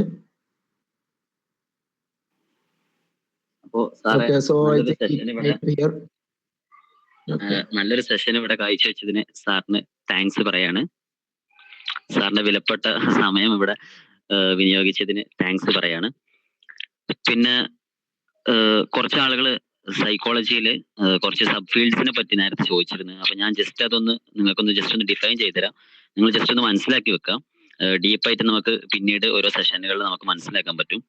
അപ്പോൾ സൈക്കോളജിയിലെ മെയിൻ ഫീൽഡാണ് ഒന്ന് ക്ലിനിക്കൽ സൈക്കോളജി, പിന്നെ അതുപോലെ തന്നെ counselling psychology, cognitive psychology, developmental psychology, പിന്നെ അതുപോലെ തന്നെ social psychology, personality psychology, bio psychology, neuro science, industrial psychology, നമ്മൾ OB എന്ന് പറഞ്ഞു.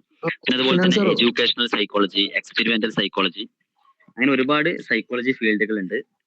പിന്നെ അതുപോലെ തന്നെയാണ് നമ്മുടെ forensic psychology, sports psychology, positive psychology, health psychology, rehabilitation psychology, consumer psychology, military psychology, cross cultural psychology, ഇങ്ങനെ തുടങ്ങിയിട്ട് ഓൾമോസ്റ്റ് ഒരു 20-30ഓളം സബ് ഫീൽഡുകളുള്ള ഒരു ഫീൽഡ് ഓഫ് സ്റ്റഡിയാണ് സൈക്കോളജി എന്നുള്ളത്. അപ്പൊ നമുക്ക് ഓരോന്നിനെ കുറിച്ചും വളരെ ഡീപ്പായിട്ട് തന്നെ മനസ്സിലാക്കണം. എന്നാൽ മാത്രമേ നമ്മൾ PG ഏത് രീതിയിൽ ഏത് സൈക്കോളജി ഫീൽഡാണ് നമ്മൾ ചെയ്യേണ്ടത് എന്ന് നമുക്ക് മനസ്സിലാക്കാൻ പറ്റുള്ളൂ. അപ്പോ എല്ലാവർക്കും ഇത്രയും സമയം ക്ലാസ്സിൽ നിന്നതിന് താങ്ക്സ് പറയാണ്. പിന്നെ അതുപോലെ തന്നെ നിങ്ങളുടെ ഓരോ ടെക്സ്റ്റ് ബുക്കിലും ഓരോ ഫീൽഡ് ബേസ് ചെയ്തിട്ടായിരിക്കും നിങ്ങളുടെ ഓരോ ടെക്സ്റ്റ് ബുക്ക് ഉണ്ടാവുക. അപ്പൊ അതിനത്ര ഡീപ്പായിട്ട് പറഞ്ഞോളണം എന്നില്ല. അപ്പൊ അതിന്റെ ഒരു ഡീപ്പ് വേർഷൻ ആയിരിക്കും നിങ്ങൾ PG സ്പെസിഫൈഡ് ചെയ്തിട്ട് ഏതൊരു ഫീൽഡ് എടുക്കുന്നു എന്നുള്ളത്. അപ്പോൾ സൈക്യു ലേണിംഗിന്റെ ടീമിന്റെ എല്ലാവിധ താങ്ക്സും നന്ദി നിങ്ങൾക്ക് അറിയിക്കാണ്. പിന്നെ അതുപോലെ തന്നെ നിങ്ങൾ ഇപ്പൊ ഇഗ്നോയിൽ ജോയിൻ ചെയ്ത ആളുകളാണ് എന്നുണ്ടെങ്കിൽ നിങ്ങൾക്ക് കൃത്യമായിട്ടുള്ള ക്ലാസ്സും അതുപോലെ തന്നെ മറ്റു ആവശ്യമുള്ള കാര്യങ്ങളൊക്കെ സൈക്യു ലേണിംഗ് പ്രൊവൈഡ് ചെയ്യുന്നതാണ്. അപ്പൊ അതിനുവേണ്ടി നിങ്ങൾക്ക് ഇനി എന്തെങ്കിലും നിങ്ങൾക്ക് ഡൗട്ട് ഈ ക്ലാസ്സുമായി റിലേറ്റ് ചെയ്തിട്ടോ അല്ലെങ്കിൽ അഡ്മിഷൻ റിലേറ്റ് ചെയ്തിട്ട് എന്ത് ഡൗട്ട്സ് ഉണ്ട് എന്നുണ്ടെങ്കിൽ നിങ്ങൾക്ക് ടീം സൈക്യുമായി ബന്ധപ്പെടാവുന്നതാണ്. ഇനി നിങ്ങൾക്ക് എന്തെങ്കിലും ഡൗട്ട്സ് ഉണ്ടോ അവസാനമായിട്ട് ചോദിക്കാൻ?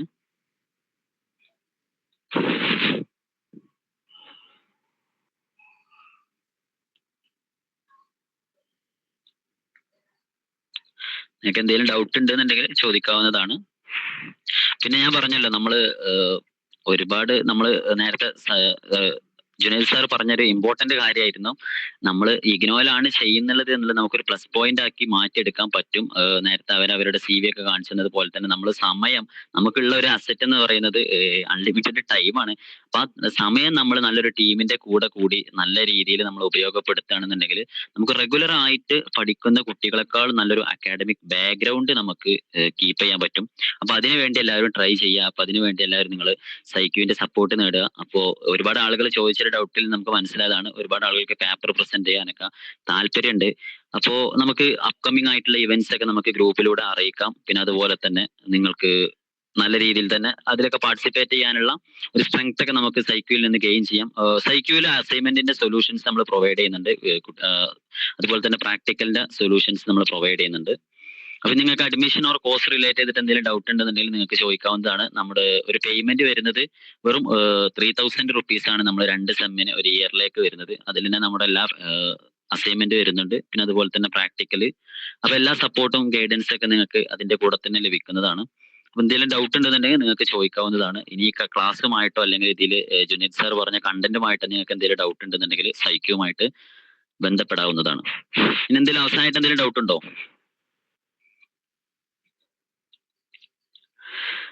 എന്നാൽ നമുക്ക് വൈൻഡ് അപ്പ് ചെയ്യാമെന്നാണ് ഞാൻ വിചാരിക്കുന്നത്. അപ്പോ thank you for listening the session.